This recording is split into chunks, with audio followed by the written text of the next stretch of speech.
ప్రార్థన చేసుకుందాం. ప్రేమ కలిగిన తండ్రి, నీకు వందనాలు చెల్లిస్తున్నాను ప్రభా. ఆకాశము, భూమి, సముద్రాన్ని సృష్టించిన మా తండ్రి, నీకు వందనాలు ప్రభా. సమస్తము నిర్వహిస్తున్న దేవుడవు, ఆది అంతం లేనివాడు, నిరంతరము జీవం కలిగిన దేవుడు ప్రభా. ఇంత గొప్ప దేవుణ్ణి ఆరాధించడానికి మీరు మమ్మల్ని నీ సన్నిధికి తీసుకొని వచ్చినందుకే వందనాలు. పరిశుద్ధమైన ప్రభావం కలిగిన ఈ నామాన్ని వర్ణించడానికి, స్తుతించడానికి మాకిచ్చిన కృప కొరకై వందనాలు చెల్లిస్తున్నాను ప్రభా. బలమైన దేవుడు, ఆయన బలమైన కార్యాలు చేయగలిగిన దేవుడు ప్రభా. పాపులమైన మా జీవితాల్లో మీరు కనికరం చూపించినందుకై వందనాలు ప్రభా. నీ వాత్సల్యత చొప్పున మమ్మల్ని క్షమించినందుకు ప్రభా, చేర్చుకున్నందుకై వందనాలు ప్రభా. ఎంతో మంది ప్రభా ఈరోజు అయినా ఈ భూమి మీద లేరు. ప్రతి దినము, ప్రతి వారము, ప్రతి నెల, ప్రతి సంవత్సరం కూడా ప్రభా మా జీవితంలో మీరు ఇస్తూ దాటి పూజిస్తున్నందుకై వందనాలు ప్రభా. నీ కృపను బట్టే ఊపిరి తీసుకోగలుగుతున్నాం, నీ కృపను బట్టే ఊపిరి విడవగలుగుతున్నాం దేవా. అయినా ఇంకా మాలో నీ ఊపిరి ఉన్నందుకై స్తోత్రం ప్రభా. క్షణ క్షణము నడిపిస్తున్నందుకై వందనాలు, అనుక్షణము బ్రతికిస్తున్నందుకై వందనాలు ప్రభా. మీరు చేసిన దానికి మేమేమి ఇవ్వగలం అయినా, ఏమిచ్చి నీ రుణాన్ని తీర్చుకోగలం తండ్రి. ఉదయ కలశంలో నిన్ను ఆరాధించడానికి వచ్చాము అయినా మేము నిన్ను సంతోషపరిచే ఆరాధన చేయనట్లు మా హృదయాలను సిద్ధపరచండి. మా జీవితాల విషయంలో ప్రభా మీరు ఆనందపడే విధంగా మా మనస్సులు, ఆత్మ, మా మాటలు, క్రియలు, మా బుద్ధి, ప్రభావం అన్నీ కూడా ప్రభా నీకు సంతోషపరిచే విధంగా ఉన్నట్లు సహాయం చేయండి. నిన్ను ఆనందపరిచే విధంగా ప్రభా పరిశుద్ధాత్మ దేవ సహాయాన్ని మాకు అందించండి. ప్రతి విషయంలో కృప చూపించమని, ఈ సమయాన్ని మాకు దీవెనకరంగా చేయమని కోరుకుంటూ ఈ ప్రార్థన మా రక్షకులైన యేసుక్రీస్తు నామములోనే ప్రార్థించి వేడుకుంటున్నాము తండ్రి. ఆమేన్.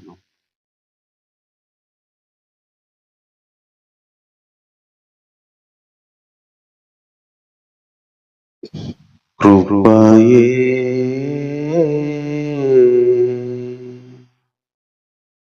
ఈనాటి వరకు కాచెను, నా కృపా నిన్ను విడువదని నా కృపయే నేటి వరకు కాచెను, నా కృపా నిన్ను విడువదని నా కృపయే.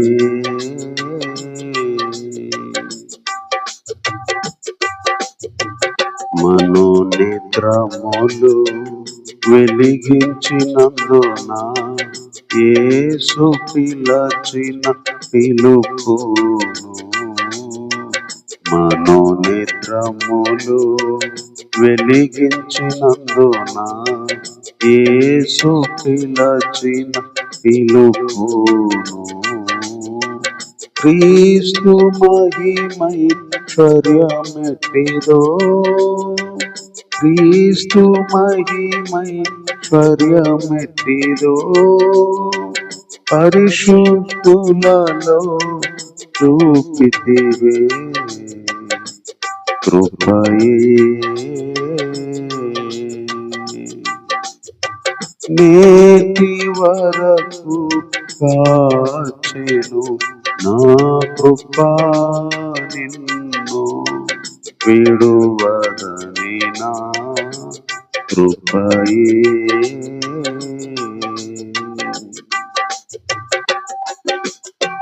జలములలో బడి వెళ్ళోనప్పుడు అలలవలే అవి పొంగి రాగా జలములలో బడి వెళ్ళోనప్పుడు అలలవలే అవి పొంగి రాగా అలలవలే నీ కృపతోడై అలలవలే నీ కృపతోడై చేర్చెను నన్ను ఈదరికి కృపయే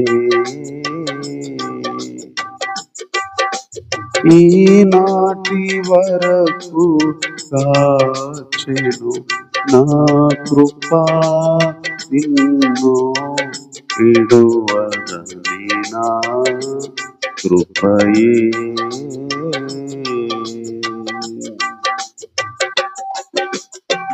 భీకర రూపము దాల్చిన లోకము బృంగుటకు నన్ను సమీపించగా భీకర రూపము దాల్చిన లోకము బృంగుటకు నన్ను సమీపించగా ఆశ్చర్యకరములు ఆదుకొని ఆశ్చర్యకరములు ఆదుకొని అందరి కృపలో దాచెనుగా అందరి కృపలో దాచెనుగా కృపయే ఈనాటి వరకు కాచెను నా కృపా నిన్ను విడువదని నా కృపయే నీదు వాక్యము నా పాదములకు నిత్యమైన వెలుగైయుండును నీదు వాక్యము నా పాదములకు నిత్యమైన వెలుగైయుండును నా కాలు జారే అనుకొనగా నా కాలు జారే అనుకొనగా నిలిపెను నన్ను నీ కృపయే నా కాలు జారే అనుకొనగా నిలిపెను నన్ను నీ కృపయే కృపయే ఈనాటి వరకు కాచెను నా కృపా నిన్ను విడువదని నా కృపయే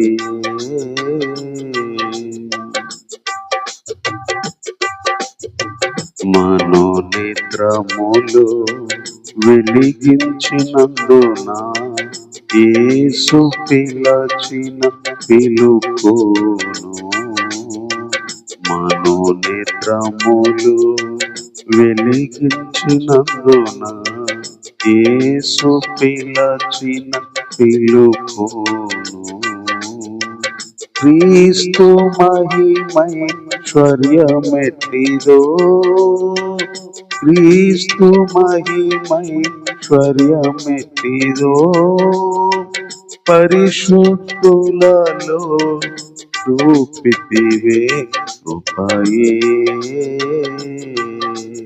ఈనాటి వరకు కాచెను నా కృపా నిన్ను విడువదని నా కృపయే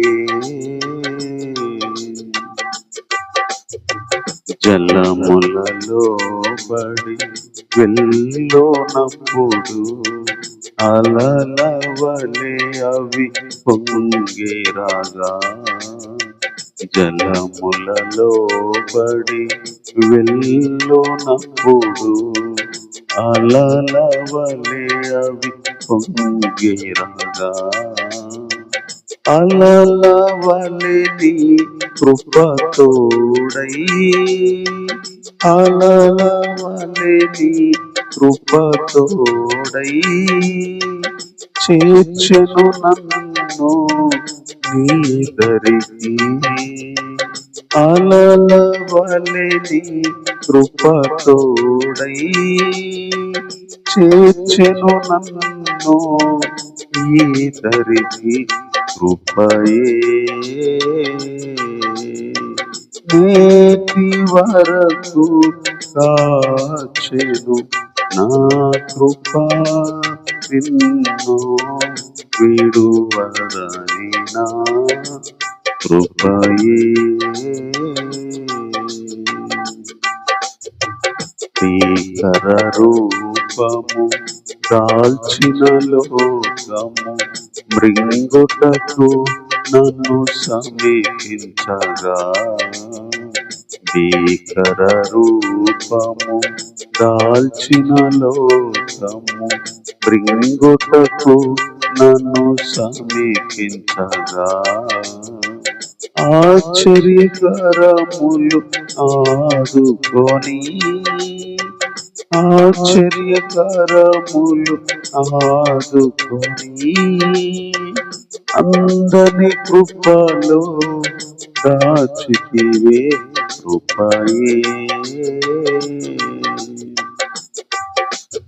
ఈనాటి వరకు కాచెను నా కృప, నిన్ను విడువదని నా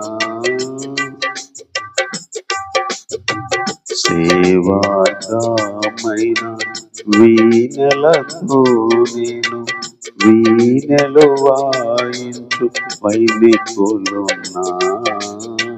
సేవాగామైన వీణెలతో నేను వీణెలు వాయించు వైదికులున్నా. సియోను కొరకే జీవించుచు, సియోను కొరకే జీవించుచు సియోను రాజుతో హర్షించెదను. కృపయే నేటి వరకు కాచెను నా కృప, ఎన్నో విడువదని నా కృపయే. నీదు వాక్యము నా పాదములకు నిత్యమైన వెలుగైయుండును. నీదు వాక్యము నా పాదములకు నిత్యమైన వెలుగైయుండెను. నా కాలు జారే అనుకొనగా, నా కాలు జారే అనుకొనగా నిలిపెను నన్ను నీ కృపయే. నిలిపెను నన్ను నీ కృపయే. కృపయే ఈనాటి వరకు కాచెను నా కృప, నిన్ను విడువదని నా కృపయే.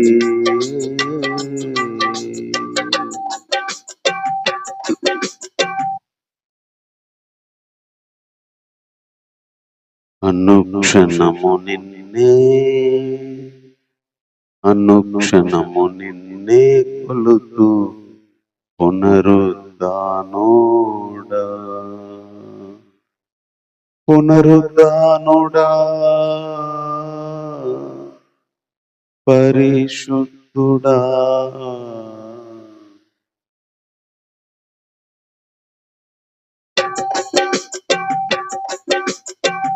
అనుక్షణము నిన్నే కొలుతూ పునరుద్ధానుడా, అనుక్షణము నిన్నే కొలుతూ పునరుద్ధానుడా.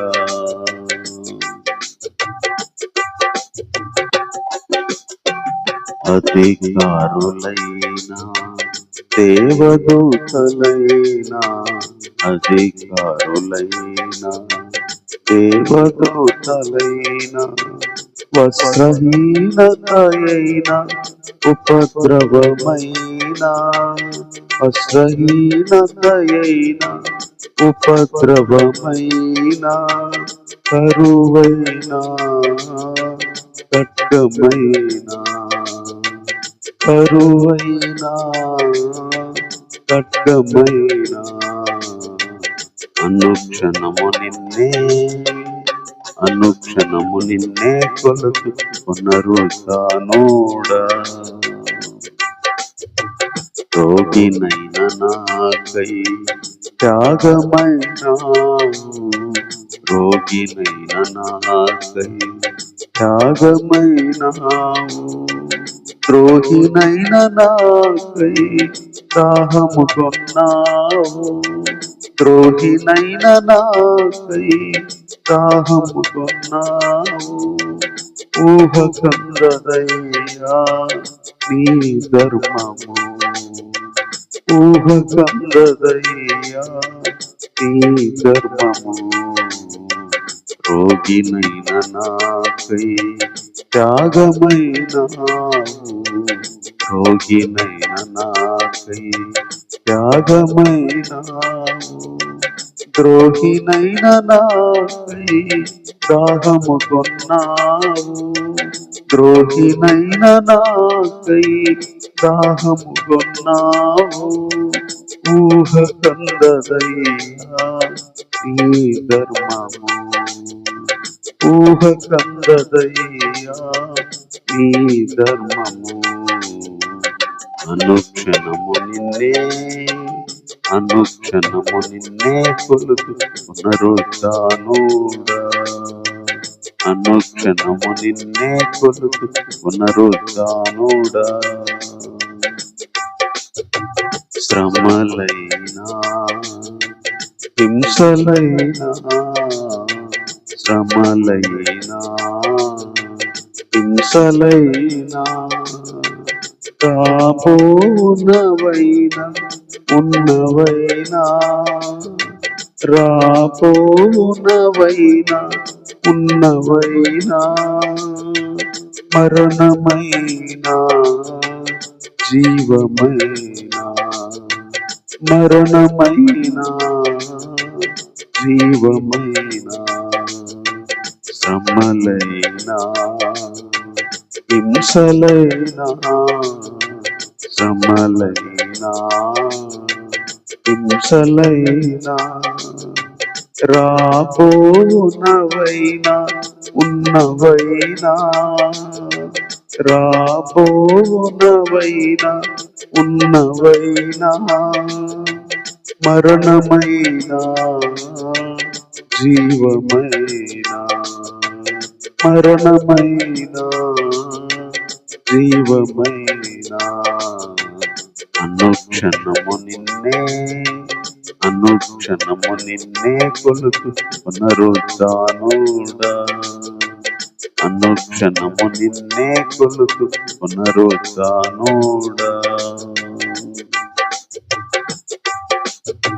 ఒంటరినైనా కంట నీరు తుడిచావు ఒంటరినైనా కంట నీరు తుడిచావు కంటి పాపలాని ఇంత చేర్చుకున్నావు కంటి పాపలాని ఇంత చేర్చుకున్నావు మంటినైన నన్ను నీ బంటుగా చేశావు మంటినైన నన్ను బంటుగా చేశావు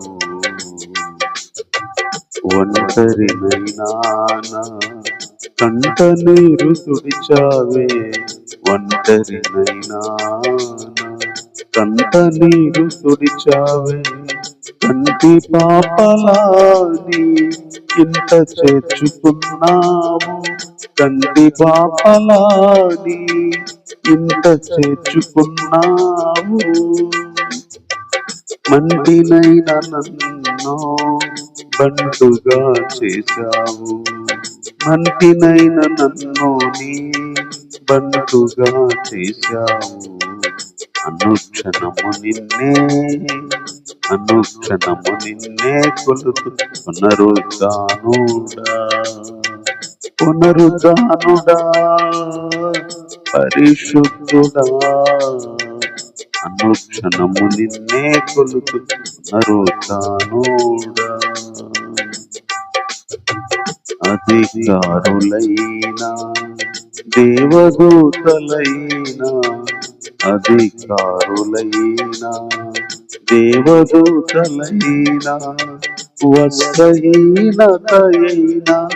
ఉపద్రవమైనా వస్త్రహీనతయైనా ఉపద్రవమైనా కరువైనా ఖడ్గమైనా కరువైనా ఖడ్గమైనా అనుక్షణము నిన్నే అనుక్షణము నిన్నే కొలుతు పునరుద్ధానుడా అనుక్షణము నిన్నే కొలుతు పునరుద్ధానుడా. రోగినైన నాకై రోగినైన నాకై త్యాగమైనావు, రోగినైన నాకై త్యాగమైనావు.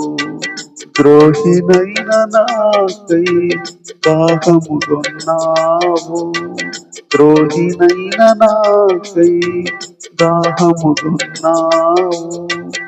ఊహకందదయ్యా నీ ధర్మము, ఊహకందదయ్యా నీ ధర్మము. అనుక్షణము నిన్నే అనుక్షణము నిన్నే కొలుతు పునరుద్ధానుడా అనుక్షణము నిన్నే కొలుతు పునరుద్ధానుడా.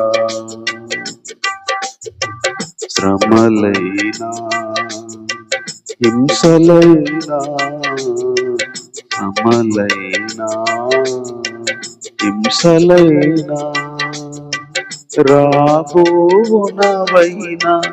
ఉన్నవైనా రాబోవునవైనా ఉన్నవైనా మరణమైనా జీవమైనా మరణమైనా జీవమైనా అనుక్షణము నిన్నే అనుక్షణము నిన్నే కొలుతు పునరుద్ధానుడా అనుక్షణము నిన్నే కొలుతు పునరుద్ధానుడా. ఒంటరినైనా కంట నీరు తుడిచావే, ఒంటరినైనా కంట నీరు తుడిచావే. కంటి పాపలాని ఇంట చేర్చుకున్నావు, కంటి పాపలాని ఇంట చేర్చుకున్నావే. మంచినైన నన్ను నీ బంటుగా చేశావు, మంచినైన నన్ను నీ బంటిగా చేశావు. అనుక్షణము నిన్నే అనుక్షణము నిన్నే కొలుతు పునరుద్ధానుడా అనుక్షణము నిన్నే కొలుతు పునరుద్ధానుడా. పునరుద్ధానుడా పరిశుద్ధుడా పునరుద్ధానుడా పరిశుద్ధుడా. అనుక్షణము నిన్నే కొలుతు పునరుద్ధానుడా అనుక్షణము నిన్నే కొలుతు పునరుద్ధానుడా అనుక్షణము నిన్నే కొలుతు పునరుద్ధానుడా అనుక్షణము నిన్నే కొలుతు పునరుద్ధానుడా అనుక్షణము నిన్నే కొలుతు పునరుద్ధానుడా అనుక్షణము నిన్నే కొలుతు పునరుత్థానుడా.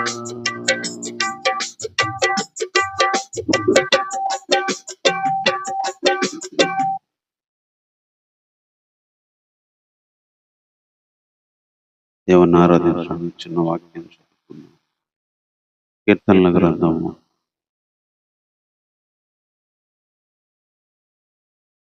72వ కీర్తన చదువుకున్నాం. 71వ కీర్తన.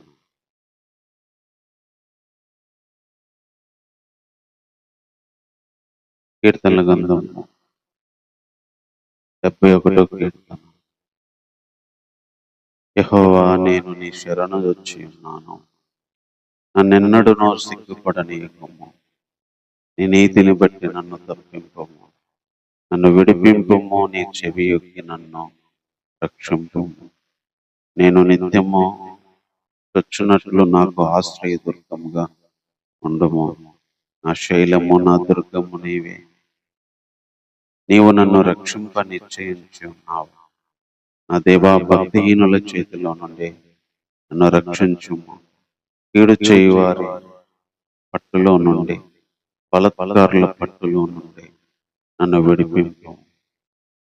నా ప్రభువా యెహోవా, నా నిరీక్షణాస్పదము నీవే. బాల్యము నుండి నా ఆశ్రయము నీవే. గర్భవాసమైనది మొదలుకొని నీవే నాకు ప్రాపకుడవై ఉంటివి. తల్లి గర్భం నుండి నన్ను ఉద్భవింపజేసిన వాడవు నీవే. నిన్ను గురించి నేను నిత్యము స్తుతిగానము చేయను. చిన్న మాట ప్రార్థన చేసుకున్నాను. ప్రేమ కలిగిన తండ్రి, వందనాలు. ఉదయకాల సమయంలో నిన్ను ఆరాధించడానికి వచ్చున్నాం ప్రభా. కొంత సమయం మాతో ఉండండి. ఈ సన్నిధి మాతో ఉంచండి ప్రభా. ఈ వాక్యంలో నుంచి కొన్ని తలంపులు ప్రభా అవసరానికి తగినట్టుగా మా హృదయం లోతులోనికి పరిశుద్ధాత్మ ద్వారా తీసుకెళ్ళండి ప్రభా. తద్వారా విరిగి నలిగిన హృదయాన్ని మాకు మీరే కలగచేయండి. తద్వారా మా హృదయపూర్వకంగా నేను ఆరాధించేటట్లు మమ్మల్ని ఈ సమయంలో చేయమని కోరుతూ ఈ ప్రార్థన మరొకరైన యేసుక్రీస్తు వారి నామములో ప్రార్థించి వేడుకుంటున్నాము తండ్రి. ఆమేన్. ఈ కీర్తన దావీదు గారే రాసినట్టు మనకు పైన ముందు కీర్తనలను బట్టి తర్వాత ఉన్న కీర్తనలను బట్టి చెప్పొచ్చు. దావీదు గారు చెప్తూ, దేవా, నేను నీ శరణు వచ్చాను. నన్ను సిగ్గుపడనీయొద్దు. నీ నీతిని బట్టి నన్ను తప్పించు. నన్ను విడిపించు. నన్ను రక్షించు. నాకు ఆశ్రయదుర్గంగా ఉండు. ఎందుకంటే నా శైలము, నా దుర్గము నీవే. నన్ను రక్షించాలని నిశ్చయించుకున్నావు. కాబట్టి భక్తిహీనుల చేతిలో నుంచి రక్షించు. కీడు చేసే వారిలో నుంచి రక్షించు. బలాత్కారుల పట్టులో నుంచి కూడా నన్ను విడిపించు అని కీర్తన స్టార్ట్ చేశాడు. అంటే ఈ కీర్తన రాసే పరిస్థితి మనం యోచనలను బట్టి అర్థం చేసుకోవచ్చు. దేవా, నీ దగ్గరికే వచ్చా. నీ శరణు కోరి వచ్చా. నీ శరణు వేడుకోవడానికి వచ్చా. దయచేసి సిగ్గుపడనీయొద్దు. నన్ను తప్పించు. నన్ను విడిపించు. నన్ను రక్షించు. నాకు ఆశ్రయదుర్గంగా ఉంది. నా శైలము, నా దుర్గము. ఎందుకంటే నువ్వు నన్ను రక్షించాలని నిశ్చయించుకున్నావు. అందుకే భక్తిహీనులు, కీడు చేసేవాళ్ళు, బలాత్కారులు, వీళ్ళలో నుంచి నన్ను రక్షించు, నన్ను విడిపించు అంటున్నారు. అంటే ఈ మాటలను బట్టి దావీదు గారు దేవుణ్ణి వేడుకునే పరిస్థితిలో ఉన్నాడు. భక్తిహీనులు, బలాత్కారులు, కీడు చేసేవాళ్ళు పొంచి ఉన్న పరిస్థితిలో ఉంది. దావీదు ప్రాణం తీయడానికి భక్తిహీనులు, మరి బలాత్కారులు, కీడు చేసేవాళ్ళు పొంచి ఉన్నారు. ఈయన పరిస్థితి ఎలా ఉందంటే, నీ శరణుకు వచ్చాను, నీ పట్టుకొచ్చాను, మరి నీ దగ్గరకు వచ్చాను. నీ దగ్గరికి వచ్చా కాబట్టి నేను సిగ్గుపడనీయొద్దు. నన్ను తప్పించు, నన్ను విడిపించు, నన్ను రక్షించు. నాకు ఈ పరిస్థితిలో ఆశ్రయదుర్గంగా ఉంది. ఇలా అంటే ప్రార్థన చేస్తూనే, ఇలా తన పరిస్థితిని చెప్తూనే, ఇలాంటి సమయంలో కూడా దేవుణ్ణి ఆరాధించే, దేవుని యొక్క గొప్పతనాన్ని తలంచుకున్న వ్యక్తి ఎవరైనా ఉన్నారంటే అది దావీదు. శ్రమల్లో పోరాడేటప్పుడు మనిషికి ఆ శ్రమలను బట్టి విడిపించు, రక్షించు ఈ ప్రార్థనే వచ్చింది తప్ప, శ్రమల్లో కూడా దేవుని యొక్క గొప్పతనాన్ని అనేక కీర్తనల్లో వర్ణించిన వ్యక్తి దావీదు. అందులో ఇలాంటి పరిస్థితిలో ఉండి కూడా ఆయన దేవుని గురించి చెప్తున్న మాటలు 5వ వచనంలో చెప్తున్నాడు, నా ప్రభువా యెహోవా, నా నిరీక్షణ ఆస్పదము నీవే, బాల్యము నుండి నా ఆశ్రయము నీవే, గర్భవాసినైనది మొదలుకొని నీవే నాకు ప్రాపకుడవై ఉంది. తల్లి గర్భములో నుండి నన్ను ఉద్భవింపజేసిన వాడవు నీవే. అందుకనే నిన్ను గురించి నేను నిత్యము స్తుతిగానము చేయగలను. అసలు ఇలాంటి పరిస్థితిలో ఇలాంటి మాటలు చెప్పగలిగే వ్యక్తి ఎవరైనా ఉన్నారు ఎక్కువగా పాత నిబంధనలో అంటే ఒక యోబు, తర్వాత ఒక దావీదు మనకు కనిపిస్తారు. వాళ్ళ మిగిలిన శ్రమల్లో సైతము దేవుని గొప్పతనాన్ని ధ్యానం చేసుకున్న వ్యక్తుల్లాగా, దేవుని గొప్పతనాన్ని వర్ణించే వ్యక్తుల్లా కనిపిస్తారు. ఇక్కడ కూడా దావీదు అదే చెప్తున్నాడు, నా ప్రభువా, నా నిరీక్షణకి ఆస్పాదము నువ్వే. యోబు గారి మాటలు కూడా సేమ్ ఇలాగే ఉంటాయి. నేను ఆయన కొరకు కనిపెట్టుకుంటా, ఆయన నేను చంపినా నేను కనిపెట్టుకుంటా, నేను తల్లి గర్భం నుంచి వచ్చాను, ఏమి లేకుండా అలాగే వెళ్తాను, నా దేవుని నేను స్తుతిస్తాను. సేమ్ అదే పదాలు ఇక్కడ ఉపయోగించాడు. బాల్యం నుండి కూడా నాకు ఆశ్రయం నువ్వే, తల్లి గర్భంలో గర్భవాసిగా ఉన్నప్పుడే, నేను భూమి మీదకి రాకముందే, భూమి మీదకి వచ్చి నా జీవితం స్టార్ట్ చేయకముందే, గర్భంలో నుంచే నాకు ప్రాపకుడు నువ్వు, తల్లి గర్భంలో నుంచి నన్ను ఉద్భవింపజేసిన వాడవు నువ్వు. అంటే నేను నిన్నెందుకు స్తుతిస్తాను నిత్యము అంటే, నన్ను పుట్టించింది నువ్వు, గర్భంలో వేసింది నువ్వు, బయటికి తీసుకొచ్చింది నువ్వు, గర్భవాసినైనది మొదలుకొని కూడా నాకు ప్రాపకుడుగా ఉన్నావు నువ్వు, నా నిరీక్షణ ఆస్పదము నువ్వు. అందుకే నేను నిత్యము స్తుతిగానము చేసేదను, స్తుతిగానము చేయను. ఇక చెప్తున్నాడు, నా నిరీక్షణాస్పదం నువ్వే, నా బాల్యం మొదలుకొని చిన్నప్పటి నుంచి ఆశ్రయం నువ్వే, నాకు తల్లి గర్భంలో గర్భవాసనదై మొదలుకొని నాకు ప్రాపకుడు నువ్వే, తల్లి గర్భం నుంచి తీసింది నువ్వే. అంటే తన జీవిత ప్రారంభానికి వెళ్తున్నాడు. ఈరోజు నేను ఈ పరిస్థితిలో ఉన్నా, ఈరోజు బ్రతుకుతానో చనిపోతున్నా నాకు తెలియదు, నాకున్న సిచ్యువేషన్ బట్టి బలత్కారులు, కీడు చేసే వాళ్ళు, భక్తిహీనులు కొంచెం ఉన్నారు, కానీ బాల్యం నుంచి నువ్వు కాపాడుతున్నావు, తల్లి గర్భంలో నుంచి కూడా నువ్వు నన్ను ఉద్భవింపజేసావు, గర్భవాసిగా ఉన్నప్పటి నుంచి నాకు ప్రాపకుడుగా ఉన్నావు, అప్పటి నుంచి కూడా నువ్వు రక్షిస్తున్నావు, అప్పటి నుంచి నువ్వు కాపాడుతున్నావు. అందుకే నేను నిత్యము స్తుతిగానము చేస్తాను అంట. అంటే తన శ్రమలను తలచుకోవట్లేదు ఇక్కడ. శ్రమల కంటే దేవుడు ఎంత గొప్పవాడో, నన్ను అసలు ఈ భూమి మీదకి తీసుకొచ్చింది ఆయన, గర్భంలో పడింది మొదలుకొని కాపాడింది ఆయన, గర్భవాసిగా సంవత్సరం రోజులు గర్భంలో ఉన్నప్పుడు పెంచింది ఆయన, చూసుకుంది ఆయన. అందుకే దావీదు ఇంకొక కీర్తనలో చెప్తాడు, నేను పిండంనై ఉండగా నీ కన్నులు నన్ను చూచాను, నాకు ఎముకలు మాంసం రాకముందు నీ కన్నులు చూసి, నాకు నియమించబడిన దినాలు ఒక్కటైనా ఇంకా స్టార్ట్ కాకముందే నువ్వు చూసా, మనందరికి తెలుసు. పుట్టినరోజు అంటే ఈ భూమి మీదకి వచ్చిన రోజు. నిజంగా మన బర్త్డే ఎవరికి తెలియదు. మనం పుట్టినరోజు అది తల్లి గర్భంలో పుట్టిన రోజు. ఏ రోజు మనం తల్లి గర్భంలో పడ్డామో ఆ రోజు నిజమైన పుట్టినరోజు. ఆ రోజు లెక్క దేవునికి తెలుసు. మనకు వచ్చింది లెక్క ఎప్పటి నుంచి అంటే ఈ భూమి మీదకి వచ్చినప్పుడు. నిజంగా పుట్టినరోజు తల్లి గర్భంలో వేసిన రోజు ఒక దేవునికే తెలుసు. అది చెప్తున్నాడు ఇక్కడ, గర్భవాసినైనది మొదలుకొని. అంటే గర్భములో నేను నివసించే ఆ రోజుల నుంచి, భూమి మీదకి వచ్చిన రోజులు కాదు, తల్లి గర్భం నుంచి బయటకు వచ్చిన రోజులు కాదు, గర్భములో వాసిగా ఉన్నప్పుడు నుంచి నా ప్రాపకుడు, బాల్యము నుంచి నా ఆశ్రయం, తల్లి గర్భం నుంచి బయటికి తెచ్చింది నువ్వే, నా నిరీక్షణకి ఆస్పదము నువ్వే అని నేను నిత్యము నేను స్తుతిగానం చేస్తాను.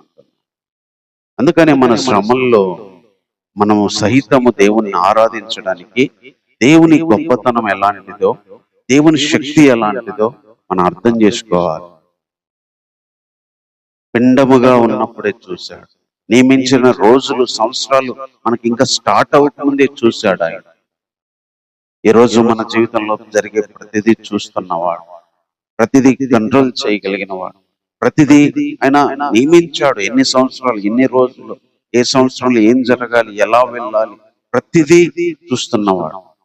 గర్భం నుంచి, బాల్యం నుంచి, తల్లి యొక్క పుట్టినది మొదలుకొని నన్ను కాపాడుతూ వచ్చావు.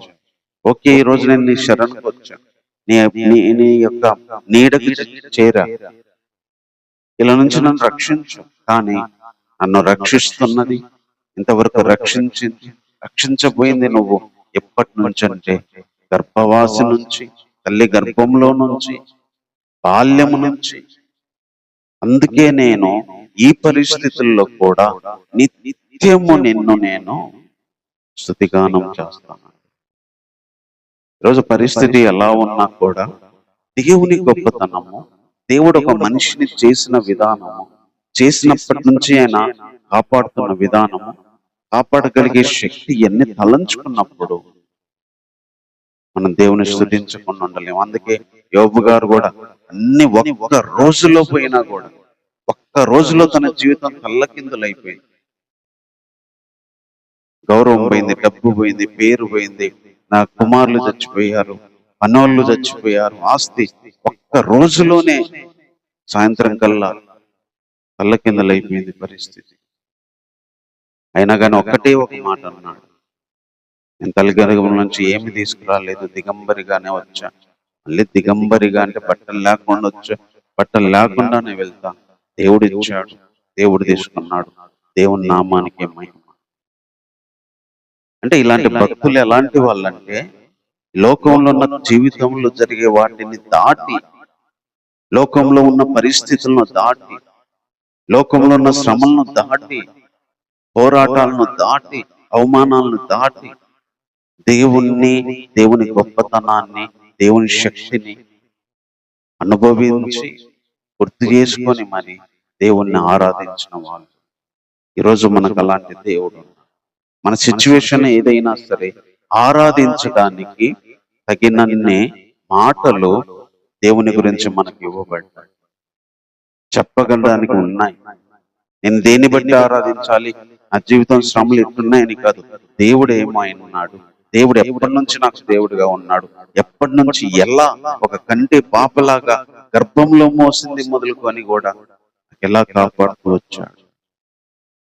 ఎంతోమంది గర్భంలో ఉంటేనే చనిపోయిన వాళ్ళు ఉన్నారు, భూమి మీదకి చూడకుండానే చనిపోయిన ఉన్నారు, పిండంగా ఉన్నప్పుడే చనిపోయిన వాళ్ళు ఉన్నారు.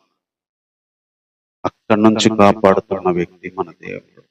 అదే దావీదు తన శ్రమల్లో సైతము దేవుణ్ణి స్తుతించడానికి మరి ఆధారం చేసుకున్న మాటలు. తర్వాత ఇంకొక విషయం ఇక్కడ చెప్తున్నాడు, 7-8 వచనాలు. నేను అనేకులకు ఒక వింతగా ఉన్నాను, అయినను నాకు బలమైన ఆశ్రయము నీవే, నీ కీర్తితో నీ ప్రభావ వర్ణనతోను దినమంతయు నా నోరు నిండి ఉన్నది. ఇంకెంత గొప్ప మాట చెప్తున్నాడంటే, అనేకులకు నేను ఒక వింతగా ఉన్నా, అయినా సరే బలమైన ఆశ్రయము నాకు నువ్వు. అంటే తన జీవితం గురించి ఏం చెప్తున్నాడంటే, నా జీవితం అందరికి వింతలాగా ఉంది, ఒక విచిత్రంలాగా ఉంది. నన్ను చూసేటోళ్ళు ఒక వింత చూసినట్టు చూస్తున్నారు, అయినా నాకు బలమైన ఆశ్రయము. అంటే నా జీవితం చూడడానికి ఈ దావీదు జీవితం ఏంది ఇలా ఉంది, దావీదు జీవితం ఏంది ఇలా అయింది, ఈ దావీదేనా అసలుకి అని చూసే వాళ్ళందరూ దావీదును ఒక వింతలాగా చూశారంట. అనేకులకి నా జీవితం ఒక వింతలాగా ఉంది, అయినా కూడా బలమైన కోటవు నువ్వే. నీ కీర్తితో నీ ప్రభావాన్ని వర్ణించే ఆ వర్ణనతో దినమంతా నా నోరు నింపుకుంటాను అంటున్నాను. నా నోరు నిండి ఉందా. ఎంత గొప్ప మాట. ఒక రోజంతా కూడా దేవుని గురించిన మాటలతో నోరు నింపుకొని మాట్లాడటం అనేది అది ఎంత గొప్ప మాట చూడు. రోజంతా దేవుని గురించి మన నోరు నిండి మాట్లాడాలా అంటే తన జీవితం ఒక వింతలాగా ఉంది, తను చూసే వాళ్ళు ఒక వింతలాగా చూస్తున్నారు, అయినా కూడా నాకు బలమైన కోటవు నువ్వు ఉన్నావు, అందుకని నేను నీ కీర్తితో నీ ప్రభావాన్ని వర్ణించే ఆ వర్ణనతో నా నోరంతా దినమంతా నింపుకుంటాను అంటున్నాడు. రోజంతా నిన్ను గురించి ఆ వర్ణించేదే నింపుకుంటాను అంటున్నాడు. ఇక్కడ కూడా దావీదు దేవుణ్ణి ఆరాధించిన అద్భుతమైన పరిస్థితి కనిపిస్తుంది. ఒక వింతలాగా జీవితం లోకంలో ఉన్న, ఒక అసహ్యమైన జీవితంలో లోకస్తులు చూసిన, తన జీవితాన్ని ఒక విచిత్రంలాగా ఏంది వీని జీవితం అని అనుకుంటున్నా, వీని బ్రతికేంది, ఒక వింత చూసినట్టు దావీదును చూస్తున్నా. నాకైతే నువ్వు బలంగా ఉన్నావయ్యా, రోజంతా నీ గురించి ఆలోచించి ఆ నోరు నిన్ను స్తుతించడానికి, నిన్ను వర్ణించడానికి, నీ కీర్తి గొప్ప చేయడానికి దినమంతా నా నోరు నిండి, నాకు వేరే పనేం లేదు, నిన్ను వర్ణించడానికి, నిన్ను కీర్తించడానికి నేను నిండి ఉంది, నింపుకొని ఉన్నా. వాళ్ళు ఏమంటుండ్రా, వీళ్ళు ఏమంటుండ్రా, వాళ్ళ గురించి మాట్లాడుకునే టైం నాకు లేదు. నిన్ను వర్ణించడానికి నేను వింతగా ఉంది అనేకులకి, అయినా నిన్ను వర్ణించడానికి, నిన్ను కీర్తించడానికి నా నోరు నేను నింపుకొని ఉన్నా. దినమంతా కూడా రోజంతా నిన్ను కీర్తించడానికి నేను కేటాయించుకున్నా. మధ్యాహ్నం అడుగు నిన్ను కీర్తిస్తా, సాయంత్రం అడుగు నిన్ను కీర్తిస్తా, నిన్ను గురించి వర్ణించుకుంటా. నా జీవితం ఎట్టన్నా ఉండని నిన్ను వర్ణించే ఆ వర్ణన మాటలతో నా హృదయం నిండింది. ఎంత గొప్ప మాట ఇది. ఆ తలంపులు కూడా రావు మనం దేవునికి చెప్పడానికి. ఇలాంటి మాట ఇప్పుడున్న భక్తుల్లో, సేవకుల్లో ఎవరికి రాదు. అందుకే అప్పుడున్న భక్తుల మాటలు ఈ బైబిల్లో రాయించి మన కోసం పెట్టారు. దావీదన్న మాటలు, నా జీవితం వింతగా ఉంది, కానీ నువ్వు అయినా కూడా నేను నిన్ను స్తుతిస్తా, ఎందుకంటే నా బలమైన కోటగా ఉన్నావు.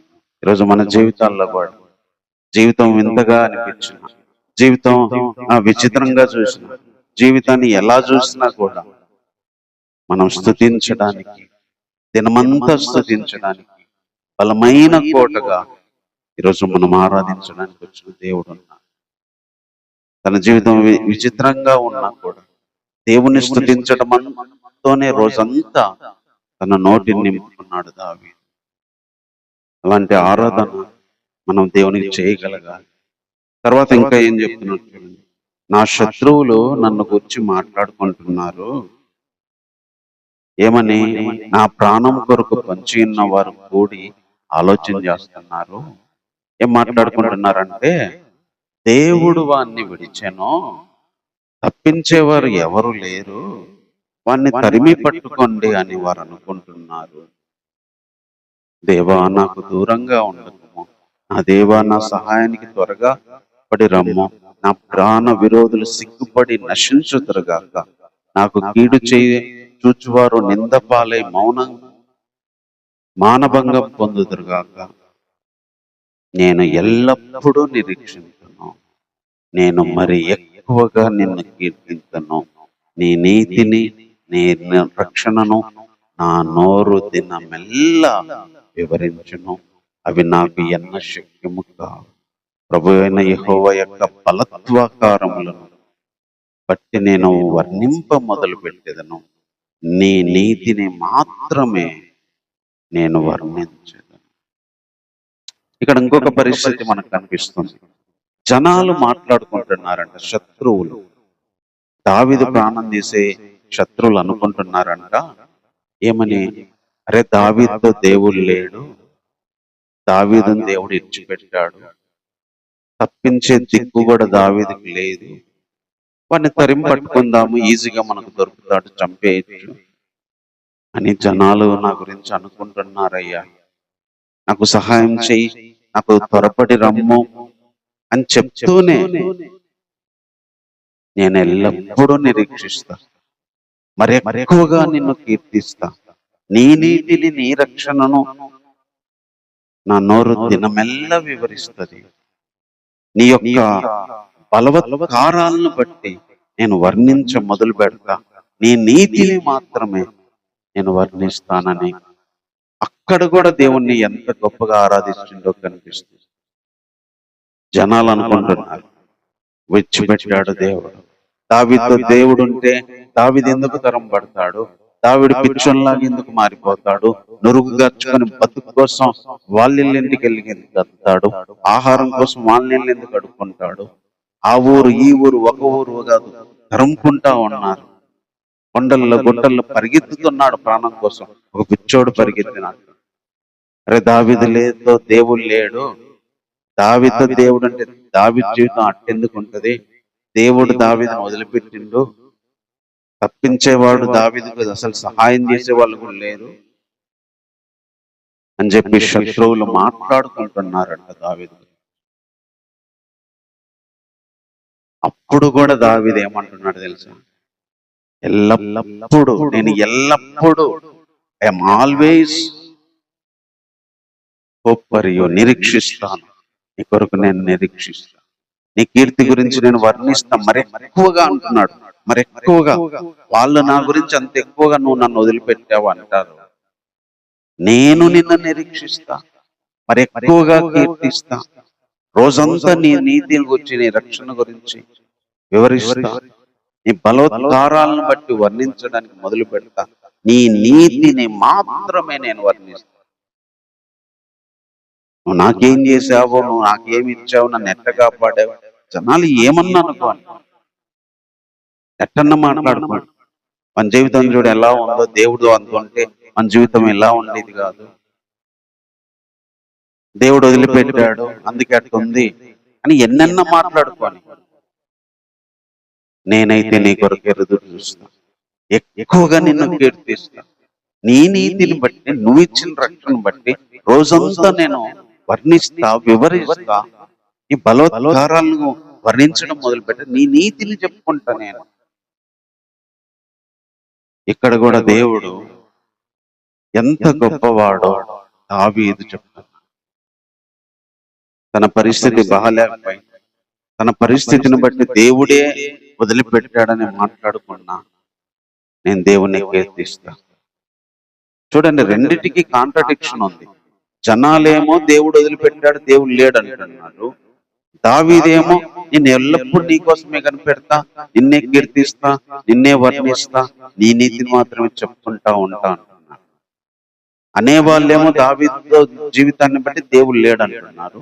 దావీదేమో నిన్ను స్తుతించడం తప్ప రోజంతా నాకు వేరే పని లేదు, నీ కోసం కనిపెట్టుకోవడం తప్ప, నిన్ను గురించి చెప్పడం తప్ప, నీ నీతిని చెప్పడం తప్ప నాకు వేరే పని లేదని దావీదు అంటున్నాడు. అంటే ఒక వ్యక్తి దేవుణ్ణి ఆరాధిస్తున్నాడో లేదో జనాలకు తెలియదు, దేవునితో ఉన్నాడో లేదో జనాలకు తెలియదు, కానీ ఆ వ్యక్తి ఎంతగా దేవుని స్తుతిస్తాడో అది అనుభవించిన వాళ్ళకే తెలుసు. దావీదంత శ్రమల్లో కూడా అలా దేవుడు వదిలిపెట్టాడు తన జీవితాన్ని బట్టి చూసిన వాళ్ళందరూ అంటున్నా కూడా ఈ వచనాల్లో బట్టి మనకు అర్థమైంది, వాళ్ళు అలా మాట్లాడుకుంటున్నా కూడా మరి ఎక్కువగా దావీదు దేవుని స్తుతిస్తున్నాడు, దగ్గర అవుతున్నాడు, దేవునితో ఉన్నాడు అని మనకు తెలుస్తుంది. అలాగే మన జీవితాల్లో కూడా శ్రమలతో పోరాడుతున్నప్పుడు, లేకపోతే దేవుడు వదిలిపెట్టాడు, దేవుడు ఏం చేయట్లా అతని జీవితంలో, దేవుడు ఏం జరిగించట్లా, దేవుడు వదిలిపెట్టాడు, దేవుడు ఉంటే ఎందుకు అట్ట జీవితం అయింది అని ఒక పక్క మాట్లాడుకుంటున్నా, మరో పక్క దేవునికి మనం ఎంత దగ్గరమవుతున్నామో, అలాంటి పరిస్థితుల్లో దేవుణ్ణి ఎంత స్తుతిస్తామో, ఎంత వర్ణిస్తామో, దేవుని గొప్పతనాన్ని తలంచుకొని మనం ఎంత ఆరాధిస్తామో, అది దావీదు లాంటి అనుభవం గుండా వెళ్ళిన భక్తులకే తెలిసింది. వాళ్ళ అలాంటి పరిస్థితులను ఇంకెంతగా దేవునికి దగ్గర అవుతారు, ఇంకెంతగా దేవుణ్ణి ఆరాధిస్తారు. ఈరోజు సాతాను శత్రువు లోక సంబంధమైన తీసేసి దేవునికి దూరం చేస్తున్నా అనుకుంటాడు. యోబు కూడా అలాగే అన్ని తీసేసి దేవునికి దూరం చేయొచ్చు అనుకున్నాడు. మన జీవితాలు అన్ని తీసేసి దేవునికి దూరం చేస్తే దేవుని తిడతాడు, దేవుని స్తుతించరు, దేవుని ఆరాధించరు, భక్తి చేయడం మానుకుంటారు అని సాతాను తలంచొచ్చు. అందుకే మనకున్నవన్నీ తీసేసి మనల్ని పరీక్షించబడుతున్నప్పుడు, తీసివేసిన పరిస్థితుల్లో అన్ని పోయి అందరు పోయి ఇంకేమి లేనప్పుడు ఇంకెక్కువగా మనం దేవునితోనే ఉండగలుగుతాం, ఇంకెక్కువ దేవుణ్ణి ఆరాధించగలుగుతాం, దేవుని గురించే చెప్పుకోగలుగుతాం, దేవుని మీదే ఆధారపడగలుగుతాం. అలాంటి గొప్ప ఆరాధన చేశాడు ఇక్కడ దావీదు. జనాలు వేరే దేవుడు లేడు, వదిలిపెట్టాడు అనుకున్నాడు. కానీ నేను మరి ఎక్కువగా నిన్ను స్తుతిస్తా, నేను నీతోనే ఉన్నానని చెప్తున్నాను. తర్వాత ఇంకా ఇంకొక పరిస్థితి మనకు కనిపించింది ఇక్కడ. దేవా, బాల్యము నుండి నువ్వు నాకు బోధిస్తూ వచ్చావు, ఇంతవరకు నీ ఆశ్చర్యకార్యాలు తెలుపుతూనే వచ్చింది. దేవా, వచ్చు తరానికి కూడా నీ బాహుముల గురించి, పుట్టబోయే వాళ్ళందరికీ నీ కార్యముల గురించి నేను తెలియజేయడానికి తల నెరిసి ఉద్దుడై ఉండే వరకు నన్ను విడవకుము. దేవా, నీ నీతి మహాకాశమంత ఉన్నతమైంది, గొప్ప కార్యములు చేసిన దేవా, నీతో సాటి అయిన వాడేవాడు. ఇంకొక మాట, మంచి మాట ఇక్కడ చెప్తున్నాడు. అనేకమైన కఠిన బాధలు కలుగజేసిన వాడా, నీవు మరలా మమ్మను బ్రతికించెదవు. భూమి యొక్క అగాధ స్థలముల్లో నుండి నీవు మరలా మమ్మను లేవనెత్తెదవు. నా గొప్పతనాన్ని వృద్ధి చెయ్యము, నా తట్టు మరలి నాకు నెమ్మది కలగ చేయము. నా దేవా, నేను కూడా ఈ సత్యమును బట్టి స్వరమండ వాద్యముతో నేను స్తుతించెదను. ఇశ్రాయేలు పరిశుద్ధ దేవా, సితారతో నేను స్తుతించెదను. నేను నిన్ను కీర్తించినప్పుడు నా పెదవులు నీవు విమోచించిన నా ప్రాణము నిన్ను గూర్చి ఉత్సాహధ్వని చేయును. నాకు కీడు చెయ్య చూచిన వారందరూ సిగ్గుపడి ఉన్నారు, వారు అవమానం నుండి ఉన్నారు. కాగా నా నాలుక దినమెల్ల నీ నీతిని వర్ణించు. ఇక్కడ మూడోసారి కనిపిస్తుంది ఈ మాట మనకు. దినమెల్ల నీతిని కనిపిస్తుంది, వర్ణిస్తాను. ఇక్కడ ఏం చెప్తున్నాడంటే, అయ్యా, నీ ఆశ్చర్యకార్యాలు వచ్చే తరాలకి, రాబోయే తరాలకి అందరికీ నేను చూపించాలి. అందుకే నన్ను వృద్ధాపం వచ్చేంత వరకు కూడా వదిలిపెట్టద్దు. ఎందుకంటే నీ నీతి ఆకాశమైన ఉన్నతమైంది, నీ కార్యాలకు సాటి అయిన కార్యాలు లేవు, నువ్వు గొప్ప కార్యాలు చేసిన వాడు అని చెప్తూనే అధికమైన కఠిన బాధలు మాకు కలగజేసిన వాడా, నీవు మరలా మమ్మను బ్రతికించెదవు. భూమి యొక్క అగాధ స్థలంలో నుండి నీవు మరలా మమ్మను లేవనెత్తు. అంటే దేవుడు అధికమైన కఠిన బాధలు కలగజేసినా కూడా మరలా బ్రతికిస్తాడు.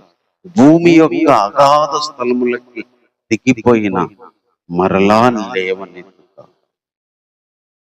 ఎంత గొప్ప మాట అంటే, ఒక వ్యక్తి జీవితము అధికమైన కఠిన బాధల చేత చచ్చిన స్థితికి వెళ్ళినప్పుడు, పాతాళానికి, అగాధానికి కిందికి దిగిపోయినప్పుడు మరలా బ్రతికిస్తావు, మరలా లేపుతావు. కఠినమైన బాధల గుండా వెళ్ళి అడుగుకి వెళ్ళినప్పుడు, అట్టడికి వెళ్ళినప్పుడు, అగాధానికి వెళ్ళినప్పుడు మరలా బ్రతికిస్తావు, మరలా లేపుతావు. అంటే నువ్వు లేపే దేవుడు, నువ్వు బ్రతికించే దేవుడు. అట్టడికి వెళ్ళిపోయిందని ఆడు వదిలిపెట్టావు, నేల మట్టం అయిపోయారని వదిలిపెట్టావు. అందుకే యోబును ఎంత పడ్డాడో అంతకు డబుల్ గా తన జీవితాన్ని మళ్ళీ చేశాడు. దావీదు కూడా ఎంత పడి ఎంత కిందికి వెళ్ళాడో దేవుడు అంతకు ఎన్నో రేట్లు తన జీవితాన్ని పైకి తీసుకొచ్చాడు. దావీదును చంపాలనుకున్న వాళ్ళు చచ్చిపోయారు, దావిని గురించి మాట్లాడిన వాళ్ళు చచ్చిపోయారు, వాళ్ళందరూ సిగ్గుపడ్డారు. ఈ కీర్తనలో ఏదైతే ఒక నిరీక్షణతో ఆరాధన చేశాడో తర్వాత సంవత్సరంలో జరిగింది అది. ఇలాంటి టైంలో కూడా నేను నిన్ను స్తుతిస్తాను, స్వరమండాలు తీసుకొని, వాయిద్యాలు తీసుకొని, సితార తీసుకొని నీ పెదాలు, నా పెదాలు స్తుతిస్తాయి, దినమెల్ల స్తుతిస్తాను అని చెప్తున్నాడు. ఎందుకంటే నేను ఎంత అట్టడికి వెళ్ళినా బ్రతికిస్తావు, అధికమైన కఠిన బాధల గుండా వెళ్ళినా కూడా నువ్వు బ్రతికిస్తావు. భూమి యొక్క అగాధ స్థలాలకి దిగేంత కిందికి పోయినా మరలా బ్రతికిస్తావు, మరలా లేవనెత్తుతావు, పైకి తీసుకొస్తావు, నా గొప్పతనాన్ని మళ్ళీ వృద్ధి చేస్తావు, అవమానాన్ని తీసివేస్తావు, నాకు సంతోషం ఇస్తావు అని చెప్పి దేవుణ్ణి ఒక నిరీక్షణతో కూడిన ఆరాధన చేస్తున్నాడు. అందుకని నువ్వు బ్రతికించు. నేను బ్రతకాలి, వృద్ధాప్యం వరకు బ్రతకాలి, రాబోయే తరాలకు అందరికీ నీ గురించి చెప్పాలి. నీ వర్ణనతో నా నోరు నిండింది దినమెల్లా. నువ్వు ఇలాంటి కార్యాలు చేయగలవని దేవుణ్ణి నిరీక్షణతో కూడిన ఆరాధన చేశాడు. అధికమైన బాధల గుండా వెళ్ళిన, అట్టడికి వెళ్ళిన, దిగజారిపోయిన 5 ఏళ్ళు, 10 ఏళ్ళు, 20 ఏళ్ళు, 30 ఏళ్ళు అల్లాడిపోతున్నా, ఎంత కిందికైతే వెళ్తాం అక్కడి నుంచి మళ్ళీ లేపగలడు, అక్కడి నుంచి మళ్ళీ బ్రతికించగలడు, గొప్పతనాన్ని మళ్ళీ వృద్ధి చేయగలిగిన వాడు, నెమ్మది చేయగలిగిన వాడు, తిరిగి తన జీవితాన్ని నిలబెట్టగలిగిన వాడు. దావీదు జీవితానికి నెమ్మది వచ్చింది, గొప్పతనం వచ్చింది, బ్రతికించాడు, దావీదును ఉన్నత స్థానంలో తర్వాత నిలబెట్టాడు. ఆ కఠినమైన బాధలన్నింటిలో కూడా తప్పించుకుంటాడు, దావీదును ముందుకు తీసుకెళ్ళాడు. ఈరోజు ఎన్నో కఠినమైన బాధలు గుండా వెళ్ళినా కూడా, అట్టడుకు వెళ్ళినా కూడా దేవుడు మనల్ని బ్రతికించగలడు, లేపగలడు, వృద్ధి చేయగలడు, నెమ్మది ఇవ్వగలడు, మన గొప్పతనాన్ని కలిగించగలడు, మన జీవితాన్ని పైకి తీసుకురాగలడు. అలాంటి గొప్ప దేవుడు ఈరోజు మనం ఆరాధన చేయడానికి వచ్చింది. మనం బతికి ఇంకా కొన్ని సంవత్సరాలు దేవుని గురించి అనేకులకు చెప్పడానికి ఆయుష్ ఇచ్చి బ్రతికించగలడు. యోబుకు తర్వాత కొన్ని సంవత్సరాలు ఆయుష్ ఇచ్చాడు, దావీదుకి ఎన్నో సంవత్సరాలు బ్రతికించాడు. అలాంటి దేవుడే ఈరోజు మనము ఆరాధించడానికి వచ్చింది. కాబట్టి మాటలను బట్టి 10 నిమిషాలు దేవుణ్ణి ఆరాధించాలి. ఇంత గొప్ప దేవుడు మనకున్నాడు. దావీదు పరిస్థితి ఒక పక్క మనకు అర్థమవుతూనే ఉంది, కానీ దావీదు అలాంటి పరిస్థితుల్లో దేవుణ్ణి ఆరాధించిన విధం కూడా మరొక అర్థమవుతుంది. రక్షించు వేడుకుంటూ ఒక పక్క నువ్వే నా తల్లి గర్భం నుంచి తీసుకొచ్చింది, గర్భంలో నుంచి కాపాడింది, బాల్యం నుంచి కాపాడింది అని చెప్పి నీ గురించి నేను రోజంతా దినమెల్లా స్తుతిస్తా, నిత్యము స్తుతిస్తా అని చెప్తున్నాను. నా జీవితం వింతగా ఉంది, అయినా కూడా నిన్ను, నీ కీర్తిని, నీ నీతిని నేను దినమెల్లా వివరిస్తాను. శత్రువులు మాట్లాడుకుంటున్నారు, దావీదును దేవుడు విడిచిపెట్టాడు, అందుకే దావీదు జీవితం అలా అయింది అని. దావీదుకు దిక్కు లేదు, తప్పించే వాళ్ళు లేరు. అయినా మరెక్కువగా స్తుతిస్తా, మరెక్కువగా నిరీక్షణ కలిగి ఉంటా. నీ ప్రభావాన్ని, నీ నీతిని దినమెల్లా వివరిస్తూనే ఉంటా. అధికమైన బాధలు కలిగజేసి అట్టడికి వెళ్ళినా కూడా నువ్వు బ్రతికిస్తావు, నువ్వు లేవనెత్తుతావు, అగాధానికి వెళ్ళినా లేపుతావు. ఎందుకంటే అనేక తరాలకి నీ గురించి చెప్పడానికి లేపుతావు, గొప్పతనం ఇస్తావు, నెమ్మది ఇస్తావు, నిలబెడతావు. అని దావీదును యోబుని నిలబెట్టి దేవుణ్ణి మహింపరిచినట్టుగా, వాళ్ళ చేత ఈ మాటలు రాయించినట్టుగా ఈరోజు మనకు చేయగలిగిన దేవుడు, మనం ఆరాధించడానికి వచ్చిన దేవుడు.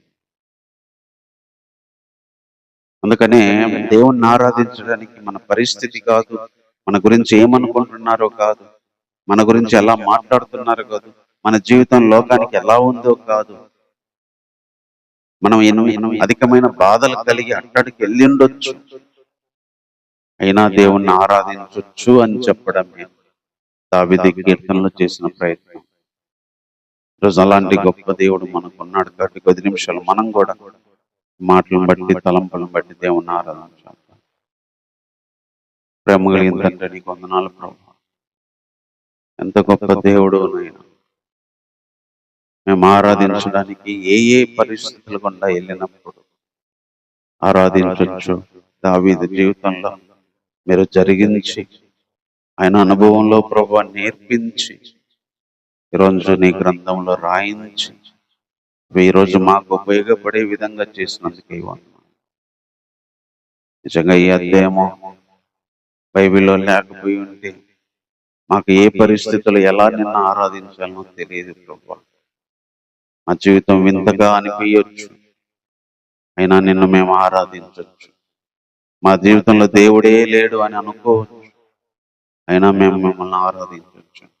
మా జీవితం అంతా అధికమైన బాధలు గుండా వెళ్ళొచ్చు, అయినా మేము మిమ్మల్ని నిరీక్షణతో ఆరాధించవచ్చు. శత్రువులు, భక్తిహీనులు, కేడు చేసే వాళ్ళు తరుముతా ఉండొచ్చు, అయినా నిన్ను ఆరాధించవచ్చు అనే గొప్ప విషయాలు రోజు మా దృష్టికి తీసుకొచ్చారు. అలాంటి పరిస్థితుల్లోనే దినమెల్లా నీ గొప్పతనాన్ని, నీ వర్ణనను, నీ నీతిని, నువ్వెలాంటి దేవుడు ప్రభువా, నిన్ను బట్టి ఆరాధించగలిగే స్థితి ఇచ్చావు.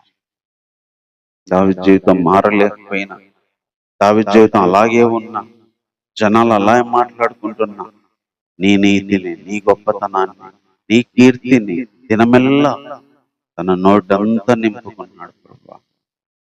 3 సార్లు అదేమో దినమెల్లా రోజంతా నీ గురించే మాట్లాడతాను, నీ గురించే వర్ణించుకుంటా కూర్చుంటాను, నిన్నే ఆరాధించుకుంటూ కూర్చుంటాను. రోజు ఒకవేళ దావీదులాగా మా జీవితం వెళ్తున్నప్పుడు దావీదులాగా నిన్ను మేము ఆరాధించడానికి, దావీదుకు తోడైన ఆ దేవుడే ఈరోజు మాకు ఉన్నాడని ధైర్యంగా నిన్ను గురించి మేము చెప్పుకోవడానికి ఈరోజు మాకు ఇచ్చిన ఈ తలంపులను బట్టి నిన్ను స్తుతిస్తున్నాం దేవా. జనములు ఎలా ఉన్నా, జనాలు ఎలా మాట్లాడి అధికమైన బాధలో వెళ్తున్నా, కర్మపడి ప్రభా ముందుకెళ్తున్నా కూడా మా నిరీక్షణని బాల్యం నుంచి ఆశ్రయం, తల్లి గర్భం నుంచి ఉద్భవింపజేసింది, గర్భవాసిని మొదలుకొని ప్రాపకుడు నువ్వే దేవా. నీకు అయినా మా బల నువ్వే, నాకు ఆ బలమైన కోటగా ఉన్నావు. శత్రువులు మాట్లాడుకుంటున్నప్పుడు కూడా ప్రభా నీ రక్షణతో, నీ కీర్తిని బట్టి కాపాడుతున్నందుకే వందనాలు. అధికమైన బాధలు గుండా వెళ్తున్నప్పుడు సైతం మీరు ఇస్తున్న నెమ్మది కొరకై వందనాలు, మీరు ఇస్తున్న అభివృద్ధి కోసమై వందనాలు, మీరు ఇస్తున్న నిరీక్షణ కోసమై వందనాలు, నిలిచి పాడుకోవడానికి మీరు ఇస్తున్న పాటల కొరకై వందనాలు, దావీదులాగా పాడుకోవడానికి ప్రభా, మీ గురించి గానం చేసుకోవడానికి మాకు ఇస్తున్న స్థితిని బట్టి వందనాలు ప్రభా.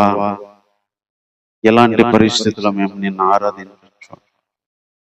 యోబును, దావీదును చూసినప్పుడు మాకు అర్థమవుతుంది దేవా, లోకపరంగా జీవితానికి సంబంధించి ఏమి లేకపోయినా, ఎలా ఉన్నా, ఏమనుకుంటున్నా కూడా అవన్నిటితో సంబంధం లేక, వాటన్నిటినీ పట్టించుకోకుండా కూడా నిన్ను, నీ కీర్తిని, నీ మహిమను, నీ కార్యాలను, నీ ఈ గొప్పతనాన్ని రోజంతా నింపుకొని పరలోకాన్ని, పరలోక సంబంధమైన ప్రతిదీ చూస్తూ, నీ ప్రేమను తలంచుకుంటూ, నీ యొక్క కృపను తలంచుకుంటూ, ఈ శక్తిని తలంచుకుంటూ ప్రభా నిన్ను వర్ణించుకుంటూ మా జీవిత దినాలన్నీ కూడా మేము గడుపుకోగలమన్న ఒక గొప్ప నిరీక్షణ తలంపులు మాకు ఇచ్చినందుకే వందనాలు ప్రభా.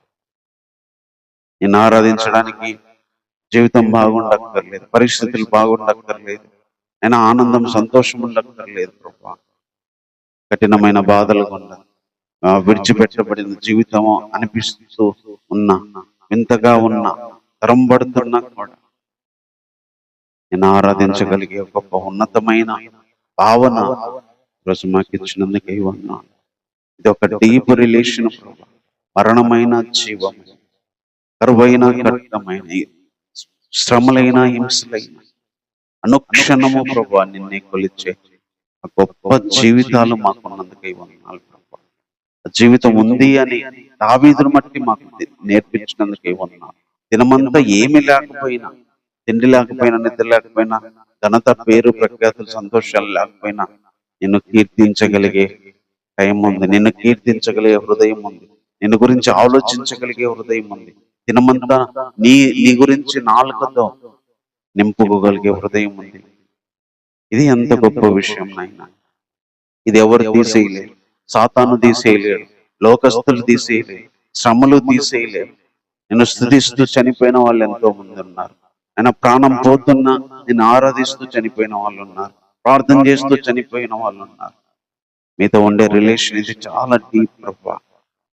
ఇది డబ్బులకి, పరిస్థితులకి, మనుషులకి, లోక సంబంధమైన వస్తువులకి, పనులకి, గౌరవాలకి, ఘనతలకి, పేర్లకి అన్నిటికీ దాటి మించింది. చివరికి ప్రాణం కంటే విలువైంది ఈ రిలేషన్ ప్రభా. అది ఎవరు తీసివేయలేని అనుబంధం.